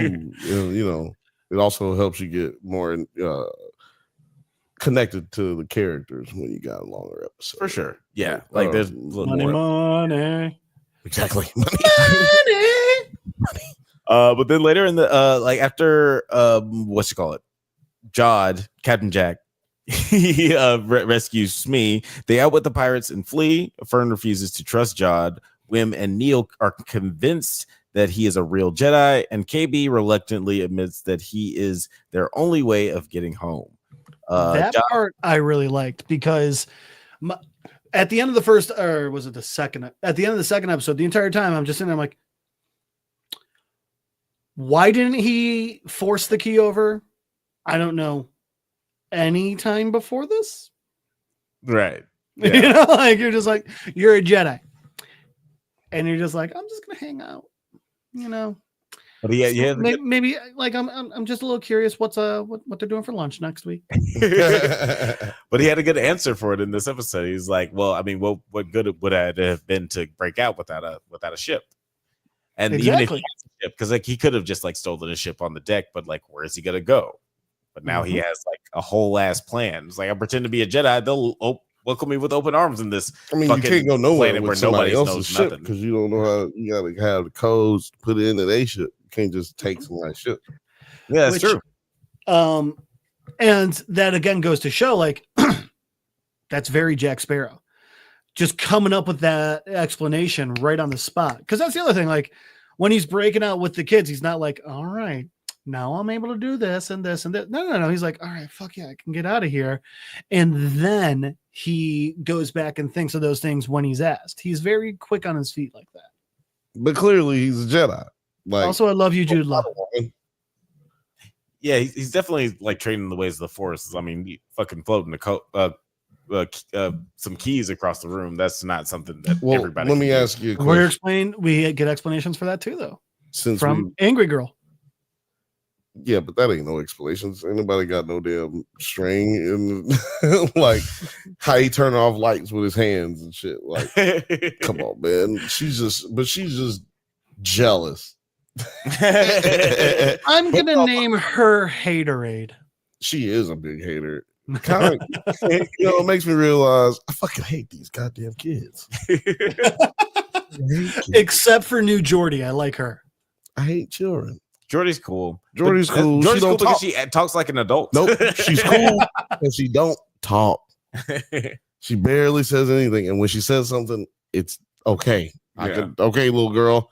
I'm glad you kept that short because I'm tired of hearing your voice. But y'all should listen to her. In the next thing, can you cut that to one syllable? Yes, exactly. Goddamn children. I think they're all just as dumb and annoying as all like the Stranger Things kids in the first season. Oh no. But they're just a little bit more relatable because like we experience the things that they experience. No, I know. I agree. I completely disagree because the kids in Stranger Things, they're like real nerds. They're like, they wouldn't have touched nothing in that shit before they... Bullshit. No, The one with the teeth, he would have touched everything. He would have been gumming that knob to get that thing flying. He wouldn't have, because he'd be like, he's the one who be following all the lore. He's the one who be on point with shit. He'd be like, don't fucking touch anything because we can't fucking touch it. He would be overhyped. And then like they also have like knowledge of science and math. Like those kids are real nerds. We haven't seen that these kids in this show have any knowledge of anything. They don't even know what stars are, big dog. So like I'm just saying their knowledge of things is very, very limited, being that they've been isolated. Well, that's a good point. Like, you know, these kids from Stranger Things, like, you know, they see a big red button. He's like, oh, they can reference like 1,000 different sci-fi movies where it's a bad idea to press that button. But these kids are like in a bubble outside of the next season. They're referencing Skeleton Crew. Right.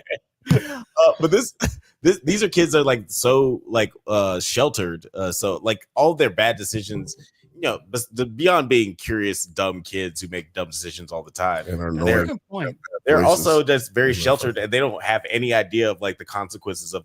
They couldn't imagine any of this stuff happening from just pressing a button, because you know they never experienced anything. They never even read it about anything like this. Can't imagine. Parents, you heard it from Alex. Let your kids touch the iron. Hey, I live by the Miss Frizzle philosophy. Make mistakes, get messy, get electrocuted. Don't get permission slips and hope no one dies. Got it. Yeah, those 100%. Those permission slips must have been extensive. They had extensive. Right. All print. That school's lawyer is having a nervous breakdown every week. I want to watch that show. Just like the courtroom drama of that guy going through litigation. It's like an office. It's like the office, but with the administration from the school from Magic School Bus. Othelia says, better not let Dee Dee from Dexter's Lab in there then. As soon as she sees a red button, it's wraps. It's over. But while everyone else dies, Dee Dee will be fine. Yeah, she's right? worse. She's it's like her and Dennis the Menace. That's who you don't want around. But yeah, like later, what happens? The owl lady. We jump into the owl lady. Well, yeah. John takes them. I liked her. John takes the kids to meet his friend Kim, a map expert that even he doesn't trust. Now, I find it funny that he doesn't trust Kim, even though she seems like the most trustworthy character that the kids have met so far. But that's why he doesn't trust her. Yeah, like that. That's one of my things. Like I feel like that just speaks more to his character than anything else. That he's just like scumbag. He's like, she's really honest. Don't trust her. She won't let me kill children. What a bitch. But yeah, what did you guys think of her character? I thought the design was cool. Like I liked pretty much everything about it. Gotta have a Star Wars, or it's not a Star Wars without a heartfelt, weird creature who helps you, will put you on your hero's journey. Yeah, Yoda. You gotta have it, and we haven't had that yet, which is fucking stupid. Yeah, Yoda, to not have a fucking hero's, like, you haven't set your hero on their journey yet. It's episode 3. It's the goddamn third act of episode 3. I mean, I'm just saying that is a little slow paced, even though this show has been pretty well paced. The first 2 episodes were just a waste of time because they didn't give us anything. It was 2 episodes with no substance, empty calories, if you will. It was definitely one of those 2 episodes that should have been 1. I'll agree with you there. Yeah. And but to be fair, I do feel like this being more like in the Goonies aspect, like not necessarily needing to have like that wise character to move them on to their path for the hero's journey. I feel like this is like sort of our Yoda character, like midway through the big third act, where they're moving the character along. Or like Virgil pointing the way, or like she's their guide, but they were smart enough to do it in a way where they don't need her there anymore. So like it was, instead of having to be along guiding them, she drew them a map. Yes, actually, yeah. Which two things I liked about her. One, I liked the introduction with the mechanical eye that comes out and is talking to you. That's a very old school Star Wars thing that we got there with that red, circle on the stick. Mhm. And then I'll tell you what, I don't know if she was done with practical effects, but she looked very, very good. So it made me think that it was practical effects.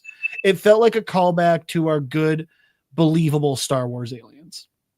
Yeah, definitely. Like, when you can't tell, that's a good sign. Yeah, like when she's standing on the, obviously when she was flying, that's CGI. But when she's standing on the little holodeck thing, it was like, I don't know if that's a puppet. Yeah. Which I want. Yeah, it's a great integration of I'm sure there's some CGI going on, but great integration of practical and digital effects. And then we see that she prints out the coordinates, but the two at Adden, because she does reveal that at Adden is among a series of legendary planets that have protected themselves with a barrier. And then she prints out the coordinates, but Jod realizes that she was stalling for the authorities to arrive and forces the kids to flee. So it does seem like that there is some sort of treasure at Adden, and they're the last planet amongst all these several ones that have shut themselves off from the rest of the universe. Do you guys have any theories of why they would have done that? Also, there's clearly our Jack Sparrow has done something fucking crazy, because she called them and they just showed up. Right? We know from The Mandalorian, they don't just show up. Like, you know what I mean? Yeah, like, they're not there's just a cops. huge bureaucracy about exactly what takes place with them. They showed up lickety split faster than a pepper jack rabbit. Well, definitely that. So also, anyway, Alex's question. So I think it's one of those things where, I think they got a lot of money. I'm wondering if it's going to be something like they robbed the Empire and then went off and did this. But I think what it's going to be is, I don't remember. It was one of you guys. I don't remember which one of you it was that said, I mean, let's be honest. It almost is. The predictions are almost always Bill. That predicted that this would be the planet that's basically the start of the First Order, or the New Order, or the Order, or whatever the fuck it's called. Yeah, it wasn't that. Yes, I said that last week, but it wasn't me who came up with that theory. That's the Scuttle Boozy on the inner tubies. Yeah, whatever. But I could have easily come up with that. But if I were you, I would have just taken that credit. I don't think that's what it is, unfortunately. I don't know what it is, but I feel like that's just too big of a obvious thing that would happen. But this is a kid show, so who knows? Yeah. They are good at setting up the obvious thing and then doing something a little different. I personally feel, I hope that this doesn't tie into the rest of the Star Wars movies at all. This kind of feels so perfect being removed from all of that. It would be a shame if they just muddled it with the interconnected, messy lore. Listen, I grew up with these movies. I loved Luke Skywalker as a kid. That was the guy I was pretending to be. I've had enough. I don't need more Skywalker. The entire point of it is this is an insanely huge universe. Show me other parts. Show me your part. Honestly, The Mandalorian didn't need that much Tatooine in it. Yeah. I think they did that because it was cheap. I'm sure it was. Let's just film in some dirt. It's cheaper than trying to create a whole world. Well, you know what? They showed their success. So now Disney's like Star Wars, and you need the money of a small country. We got you. So take that and do something new. Andor, exactly. To your point, is a great example of that. Yeah. Oh, almost. My microphone.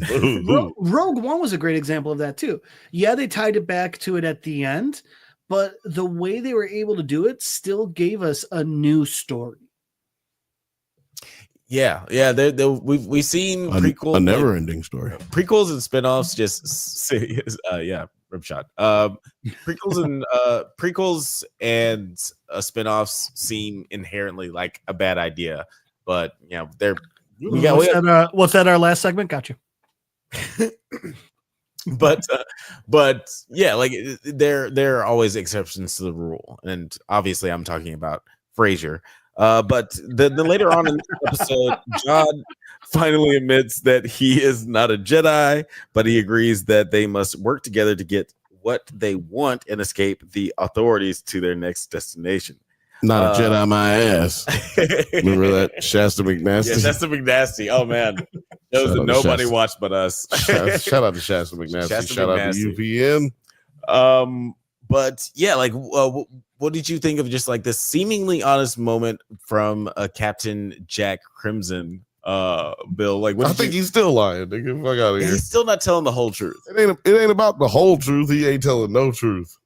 I think he is still lying because I think that he is a Jedi. I think that he has been outcast, you know, not because he went to the dark side, but you know, like being a Jedi is like being a priest, man. Like a Catholic priest, you ain't supposed to do nothing with your, you know, naughty parts. That's not likely, right. Or you're gonna go crazy, right? Mm-hmm. So you push, you fall out of the you know the good graces of y'all's community, or you go start intergalactic war. You got to do one or the other. Yeah, it's like pushing me in the wrong directions. I do feel like this is and I'm curious what you want to what you thought of this moment, Crimson. But I feel like this is one of those moments where he maybe just doesn't identify as Jedi anymore because he has fallen out with the Order, or maybe like, he just doesn't subscribe. He doesn't, like Ahsoka or like the samurai, or Jedi that we saw in Ahsoka. I said, or Luke Skywalker too. Luke at the end, he was like, "Man, out of here with that Jedi term. Y'all get the fuck out of here." Yeah, like we've seen, people who studied as Jedi, like pretty much not identify as that anymore because they don't believe in the doctrine anymore. They don't get the powers back though.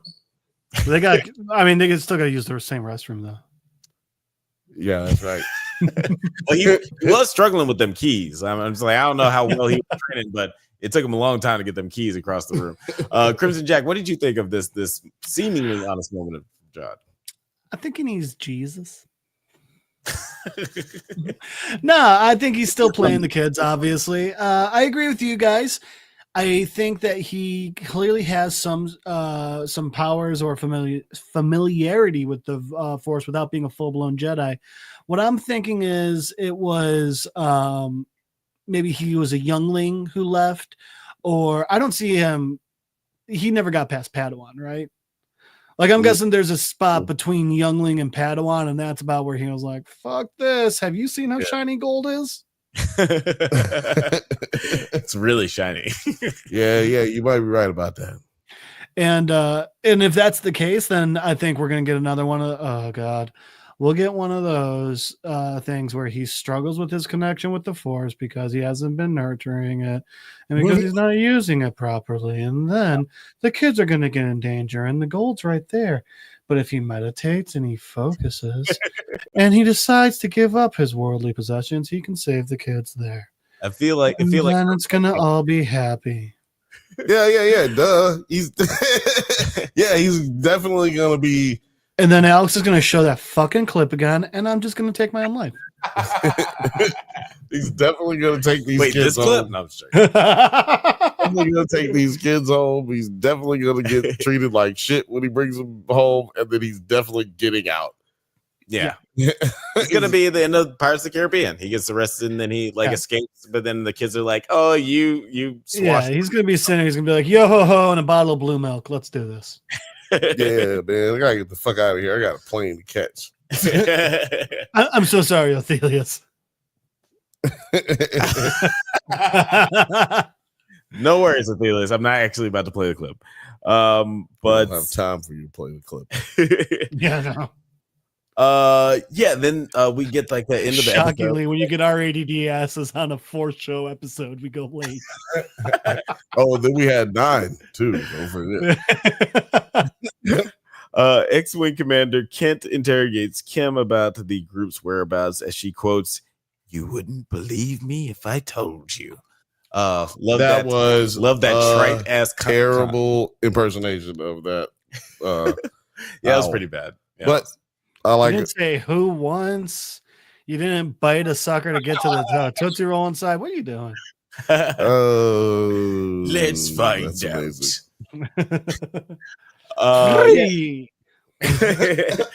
But yeah, like, how have you guys been enjoying? Just like on the whole, do you have any ideas of where the show's gonna go in this next episode? I'd give this episode about 6.5, 7.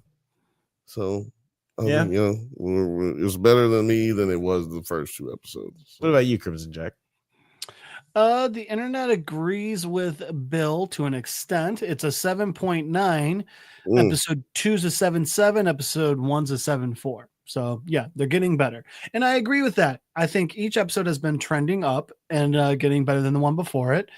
As for next episode being the halfway point, I think next episode's going to be another like, oh, we're traveling, we run into only an episode big issue that we'll overcome, and I think the end of the episode will be setting up the hurdle we have to get over for the main part of end of whatever session 2, chapter 2. I am just hit with exhaustion. 22, sorry, what? 30. Yeah, 2022. Yeah. No, like parts of a movie. You got 1, 2, 3. Act 3. Yeah. Act. Thank you. I think the end of the next episode, we're gonna get what's becoming the setup for our big hurdle to get over in the end of Act 2, beginning of Act 3, and what's the most current meaning of the Force? Last thing I remember is that it's female based on the Acolyte or some other kind or some kind of other Force. Was that derailed and should be voided? I don't remember any of that, so I'm going to say yes, it was derailed and should be voided. First of all, back to this one, on the Acolyte is derailed and should be avoided. Yeah, with the exception of Manny's fight scene. Fuck. Yeah, any fight scene Kylo Ren should stay canon. They were amazing. So yeah, I think that's how the next episode's going to go. And I'm looking forward to it. This show, I know I keep coming back to it, but the fact that it's a kid's show has given me permission to like it and ignore things that would piss me off about a YA or up show, Right. Now, Bill, I'm curious how you feel about this show, and also like comparison to Dune, like another show is like very similar, or like another franchise is very similar. They seem to have similar ratings, but I don't know. It seems like we're enjoying Skeleton Crew a little bit more than Dune. Similar to Dune, they're the same. One guy wrote one, and then another guy took that and made his own movie. Right. But how dare you steal like that, Dune? But even with that, Skeleton Crew is very different from Dune Prophecy. Skeleton Crew, how is it? I don't know, man. It's kind of rough for me right now. But like I said, like Jeff mentioned as well, it's a kid's show. I remind myself it's a kid's show. It's fun so far. We need more Jaleel White. Shout out to Jaleel White. Oh yeah, that's right. He was in his episode 2. He was in episode 2, and no, he was in episode 1 and episode 3. I don't know if he was in episode 2. Yeah, he was in episode 2. He was in episode 2. I don't know if he was in episode 3. Yeah, he was in this one because he was like, "Should we go after him, Captain?" You're right. Yeah. So he's been in every episode so far. He was in the second one, just looking. Yeah, he was just looking. And then he was behind the captain in the first episode when they enter on the ship. He better do. Yep. So he's So, yeah, exactly. We need more of him. We can't just be like, oh, he's off to the side. Urkel, the biggest star on the fucking show, dead ass. Yeah. And he's just over there. He's going to be the guy that betrays Backton and goes back to Crimson Jack. Wolf Captain Backton. Oh, you know, I forgot that I even had a clip of Jalil right in this. Yes, thank you. Oh, our nips just touched. Mine are so hard. Mine are different sizes. That must mean we're moving to the next thing. It does indeed. Guys, let us know what you thought of this episode of Skeleton Crew. If you've been watching along, have you already killed yourself?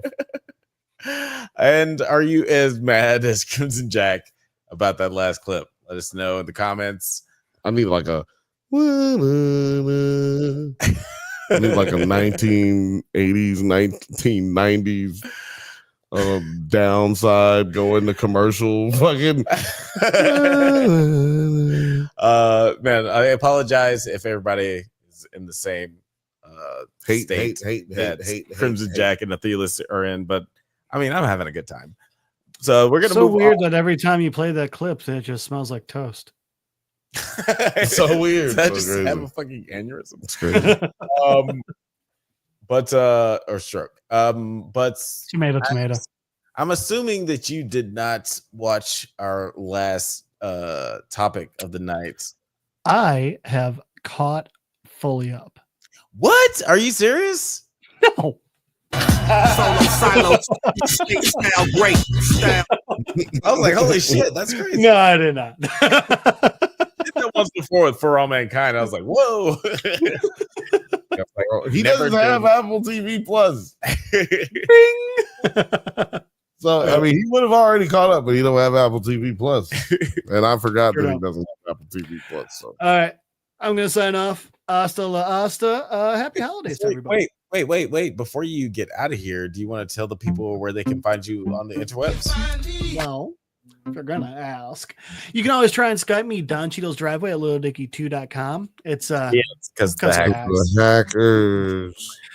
You can try and find Jeff Madel on Facebook at Madel Jeff on Instagram. But as usual, the easiest way is to be here on a Monday night watching me. Hope Alex breaks his goddamn finger so he can't play that clip anymore. Hello. Talk about it. All right. Have a good one, everyone. We got a pre-recorded one, so we'll see you there with that next week. But outside of that, happy holidays and fuck off. Oh, fuck yourself. Hit the subscribe button. Always a pleasure to have Jeff on the show. Next week we will be pre-recorded, but it's gonna be a super fun time. But let's move on to our last topic of the night. Yeah, that's right. We're going to the post-apocalyptia that is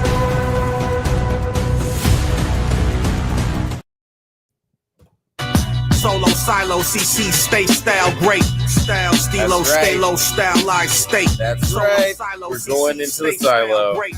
Shout out to Paranorm. Going into this silo, son. I continue to I feel like we talk about this at least twice a year as we talk about different shows on the podcast. Apple TV Plus, really great with the high concept sci-fi shows. Man, they really brought it with Severance, For All Mankind, Foundation. Going way too fast for the dings. They've just been incredible, and I've been really enjoying this series as well. Honestly, this is more on the lower tier of my lower tier or the lure tier. The lure tier. The lower tier of the shows that I've enjoyed on Apple TV Plus. It's like a little bit above Hello Tomorrow, where it's just it's good, but there are things that I wish they focus a little bit more on. And this episode just kind of exemplifies a lot of the things that I love about it, but also the things I don't really care so much about, and I wish we didn't. Well, it's a book. Yes, yeah. So there's things that you may feel like I never get caught up in that kind of shit. just let them tell you the story. And like, fuck what you think it should do. Like, just, or what you're anticipating, just let the story rock. And yeah, it's way above. What was that when you just say? Hello Tomorrow. Way above that shit. I'm not nothing wrong with Hello Tomorrow, but this is eons above that, in my opinion. This is above Dark Matter to me. Yeah, I love Dark Matter. It's above Dark Matter. It's just below like Foundation and For All Mankind. Yeah.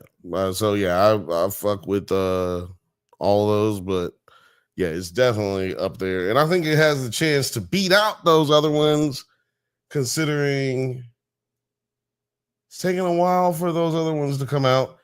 But one you didn't mention that I think is better than all those is Severance. I mentioned that earlier. Yeah, Severance is good too. I put it a little. I put it above this one too, but but not slighting this show because they're all great.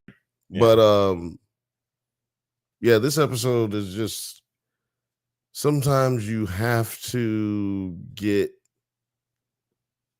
acquainted with different characters, but in different ways. I can't just keep, hey, this is Porter number 42. And right. Look at him. And he has a job and we talk to him. Things have to ramp up. We have to have clear parallels between this silo and silo 18 and silo 17. We have to have a contrast between the two as well. Like contrast with what's her name? What's her name that left? Fergie. Yeah. Rebecca Ferguson. Yeah. Her character, like her leaving has caused a chain of events that are very similar to what happened in 17 silo. So she's got to get back. It definitely is connecting the two because I've seen a lot of people complaining about like how, oh, we spending too much time on one silo and then another silo the next episode. Like, no, I need this and this. Well, now they're doing the balance of it, and I think it's pretty good. It's just that the balance, there's chaos in one and lack of chaos in another. It's like despair and doom and death in another one. So yeah, it was. I'm not mad at this episode. It was a slower episode, I guess. To me, none of them have been fast. Like, I guess you could say this one is slower, but it's just as fast or slow as the last two episodes, in my opinion. Yeah, I definitely didn't have any problems with the pacing. Like, I felt like this episode and this show is just like edited way better than like say Doom Prophecy, which like I feel like the editing on that show really shows how it struggles to move the story along in a satisfying way, even when slow things are happening. And I felt like this is one of the this is a really tight episode. Just little things like, the storyline with Jorah Mormont. I don't really care about him at all, but I'm assuming that he has something important that's going to happen with him later on because they keep bringing him up. And I feel like his story is played out. It's already played out. Like there's nothing else for him to. I think that's because you're not paying attention, because he definitely pulled out a birth implant out of a woman and didn't put the other one back in. Yeah. And he let her have a baby even though he wasn't supposed to. So there's a little bit of a long game going on with that. He's talking to different people throughout the silo and giving them hope that's outside of what the pack would suggest. And so with that being, he clearly has a build-up happening here. I don't know why people haven't been able to like see that, but I mean, you don't need to spend 15-20 minutes with a character for them to grow. Clearly he's moving towards his act of heroism and either gonna kill himself or end up, here's another prediction, or he's gonna end up going to go clean and then bump into his daughter and then end up coming back. Yeah, you don't pay fucking Mormont to come on your show and just have him be willy-nilly. Yeah. He was Batman technically. Yeah, like he's definitely gonna play. We will never talk about that in here ever again, and I'm gonna pretend like. Hey, I didn't watch the show. I am going to pretend like you didn't say. That's all I'm saying. I'm gonna give you your grace. He's definitely gonna never again. Yeah, he definitely seems like he's gonna be an integral part of the show. I feel like every time we go back to him, I'm not as interested in him as all the other elements. And I think that maybe just more of a testament to how interesting the other elements are, because we have a revolution going on in one place and a struggle for survival with two of the best actors on the show, in Steve Zahn and Fergie on the other. So I just selfishly want more of them all the time. Speaking of those two characters, Solo asked Juliet to repair a water pump because the water level is rising and will reach IT in 10 months. But Juliet insists she needs to return to her silo immediately. Juliet suspects that Solo is lying about his identity, and he reacts angrily to her questioning. Now, do you think that he's just gone completely crazy? Or do you feel like he is just like, I don't know, he's withholding something? Definitely. Wait, who? Solo. Nigga, what? Definitely withhold something. Doing both, honestly. Honestly, he's doing both. He's crazy and he's hiding something. Yeah, and that would make sense. So two things could be true. Because he's acting very irrationally, acting very violently. I don't know why it's acting crazy, guys. Give us bear with us. Oh, is it acting crazy on the stream? Yeah, of course. Everything we see, they see. And it is definitely messing up.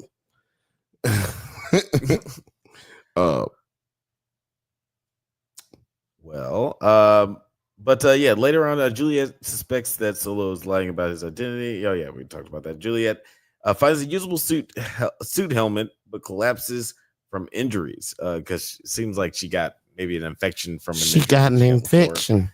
So that's what's going on over on that silo. Again, these are the two more charismatic characters on the show. Wish we could spend all of the time with them, but it is intriguing, just like her trying to discover a way to get out. Y'all want them to do some foundation shit. We don't see nobody for 8 episodes, and then we got to talk about them the next season. Right. I swear, because motherfuckers, or you want a 2-hour show or 1 hour and a half show, because there's no time to talk about all of these characters. You know what I mean? Like you gotta talk about them as you can get to them. Yeah, for sure. And that was one of the complaints about. It's definitely a balance, because one of the complaints about Dune Prophecy was that they spent too much time on different characters, and it wasn't as well balanced as say like Game of Thrones or even Foundation. Or wait, is it Foundation? Yeah, Foundation. So it's a hard balance to make, but luckily this show doesn't really have that problem. It has like 2 storylines they really have to bounce back and forth between. True. The 2 silo stories. And I think that they're handling it pretty nicely. Like I liked how they did the first episode was all one silo, second episode was all the other silo, and now we're just getting the nice blend of the 2 as we go along. You're certainly doing a good job of that, for sure. But I had no issues. I'm not concerned. Like I really liked season 1, and I'm positive season 2 is gonna be good. Like, you know what I mean? Like, and as much as I'm not gonna say positive, but I'm comfortable and I trust the writing. Yeah. So I'm not gonna sit here and nitpick and talk shit and blase. Yeah. I haven't steered me wrong yet. Yeah, so wait for them to fuck up. Don't you know what I'm saying? Wait till the fuck up happens. Don't wait for them to fuck up. That's what I should say. Right. Yeah. Well said. Then later on, what happens with Sims? That's where Common gets into some shit. Bernard. She gave her life for the silo. He was doing some spit acting in that scene. Last week was crazy. Bernard is aware that Sims fabricated the movement against Meadows and denies him the role of Bernard's shadow. Denied. Makes him judged to replace Meadows, which frustrates Sims because it might seem like a promotion to everybody else in the silo, but this is kind of like a demotion because he's pretty much just doing what Bernard. He's just pretty much doing whatever Bernard tells him to do, as we saw with the last judge's position. What did you think about just Sims' reaction to this change of position and Bernard's reaction to demoting him in this sense? Because it seemed like he was kind of integral to setting up this whole situation with the framing or like making it seem like the judge was killed by the mechanical. Bernard was upset because he made him kill his girlfriend. Oh, so you think that because remember he says, Rob, you made me do something that I didn't want to do. Right. Yeah. I mean, but that's it wasn't politically prudent for him to kill Judge Meadows until there was a mutiny coming against Judge Meadows that would have then caused them to have to like want her to clean, which then would have caused her to just say, hey man, this shit fake anyway. Because she clearly isn't like on the up and up with like she's willing to play the game until so she could leave, but she was like, yo, this is all bullshit. I'm not fucking with this shit.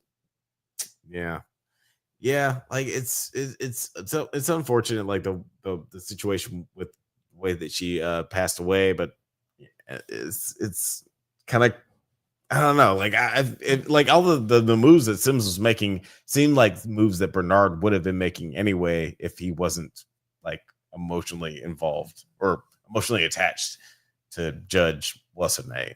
I don't remember her name. Judge Meadows, yes. You're gonna remember the black people name, Alex. God damn it. We don't mess around forgetting black people names. Black people. I remember Andy from Invincible Fight Girl. Oh yeah. Sorry.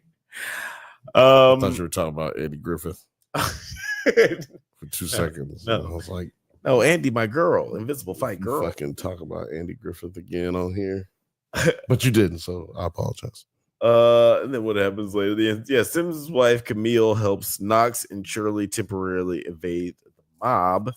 Rick Amundsen, the new head of judicial, has Carla arrested, but Knox, Shirley, and Walker are able to bypass the blockade and travel to the lower levels. And then Bernard has Lucas fix Juliet's hard drive, revealing hidden connections in the silo to the outside world and to the coded and a coded letter by a Salvador Quinn to his wife. This is one of the more interesting parts of the episode to me because this is a weird character, Lucas, that's got to come in and out. He's got maybe like 4 episodes in the whole 2 seasons because he just keeps popping in and out. But now he's been.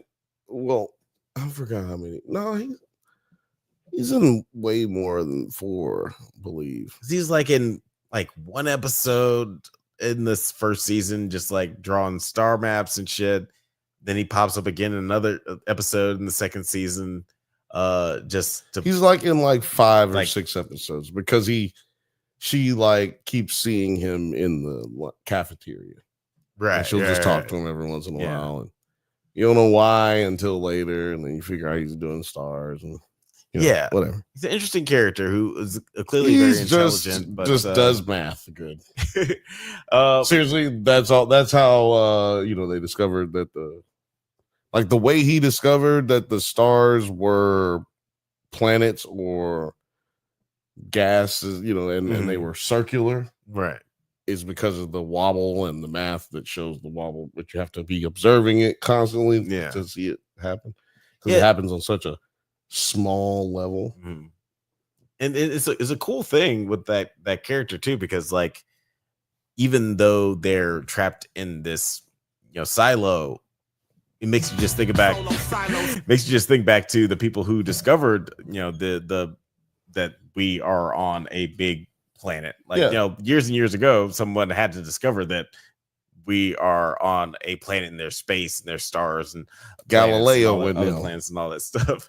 Yeah, like Isaac Newton's in them, right? And it's cool that they just like display that in this character that he's one of those people that has that discovery mindset. But it's in every character that's had the ability to think outside the box. It just goes to show you that we will discover and we will think and we will explore. Yeah. Regardless, that's inherently in us as human beings, is to look up and wonder. Yeah. Even though we don't really inherit, it's not inherent, I don't think, for us to really look up into the sky. But I don't know. But I did, like, seriously though, in all seriousness, it's who we are as a people.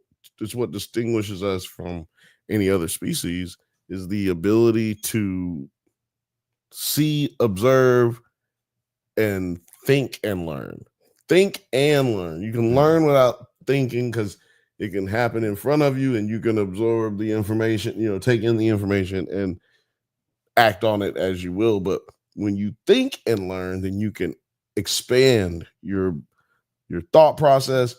That's where you get theories and hypotheses, and you're able to push science further, push innovation. That's where that comes from, thinking and learning. Yeah, the discovery aspect of the show is definitely one. Told you I was going to be serious. The discovery aspect of the show, definitely is one of the more interesting parts of the show.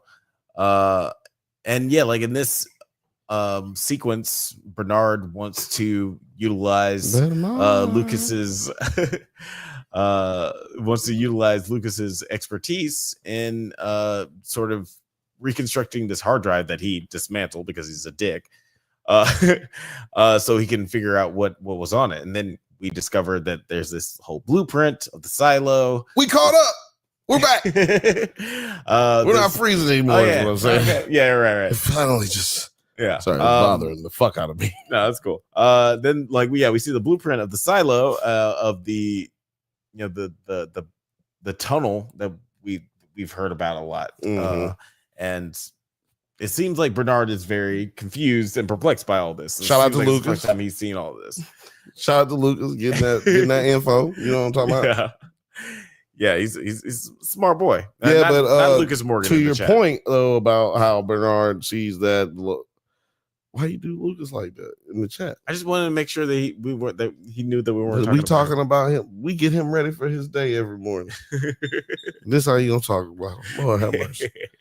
No, but to your point about Bernard being shown by Lucas what object that's underneath that's going out into something that's not known, at least he's not letting us know that he knows what it is, that Bernard knows what it is. Bernard's not showing that he knows what it is. You know what I'm saying? Like, so what I'm thinking is that it has to do with what Solo was saying in his silo. Yeah. He was, because damn, what's her name? Juliet. Fergie.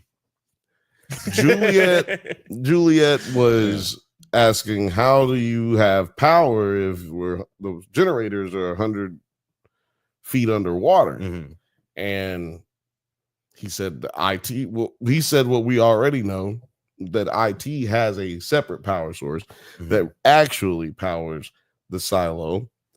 And we find out that power source is, draining, because it's running out of time because the water is flooding. Right. So Juliet asks Solo. Yeah. What? Where does the power come from for the IT? If power comes from the bottom for the rest of the silo, then where does it come from to support IT? And he says, Solo. He says,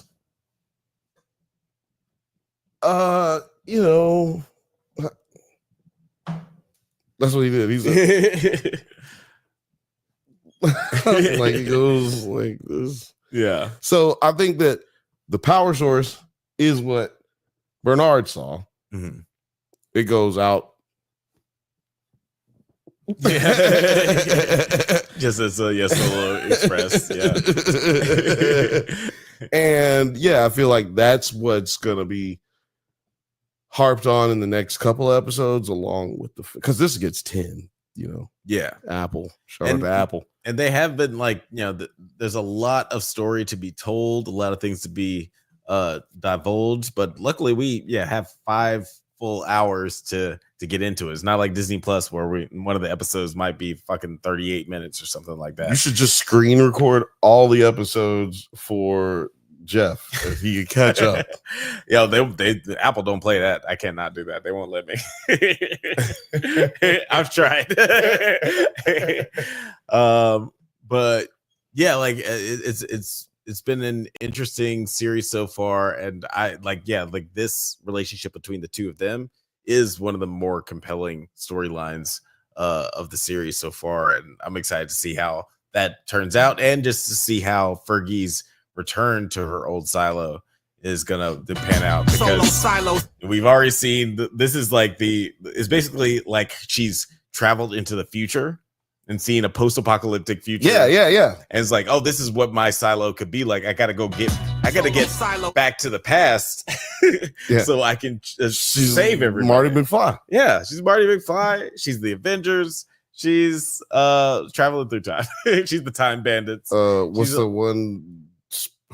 The rules of space. What's the one? Oh yeah, conversations about time travel. Conversations about time travel. That's a good movie. It's okay, but does it hold up, Alex? Oh man, I gotta check the score on that. I hope we have a reason to talk about that.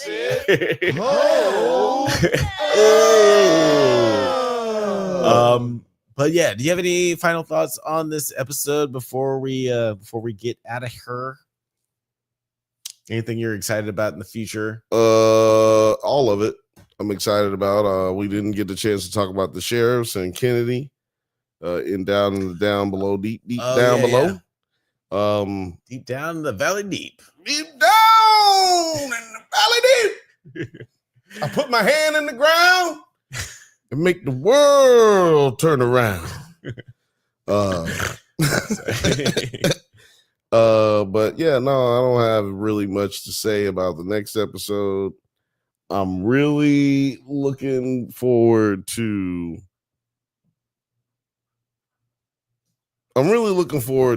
obviously the silo stuff, but I need to know more about what's going to go down in the valley, deep down in deep down in the deep.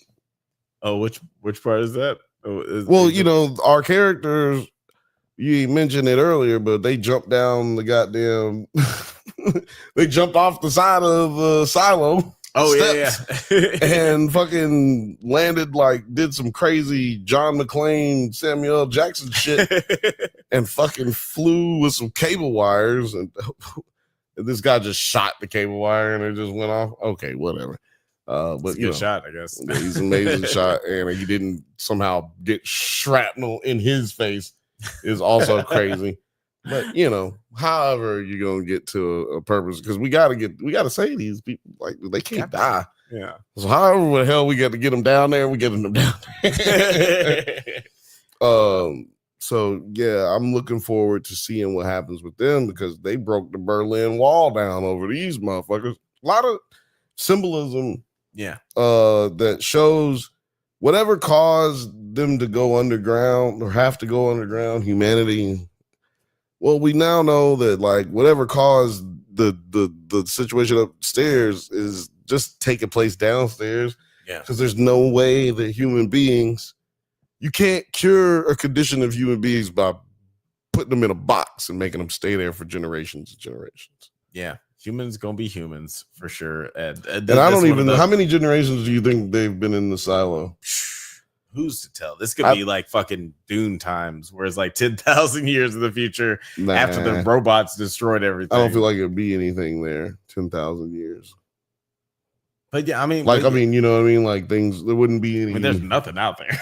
Yeah, they had the skyscrapers and everything. Oh, okay. So I don't think it would be any of that out there. 10,000 years. I think that we're talking about like 60 years, maybe. Okay. 60 years from now, you saying? No, 60 years from where they are only 60 years out from wherever apocalypse took place. They had them go underground. What do you think? Yeah, it sounds like like a good comp. 60 years after civilization just completely broke down. I'm very curious to see the reasoning behind this decision to keep everybody in these silos and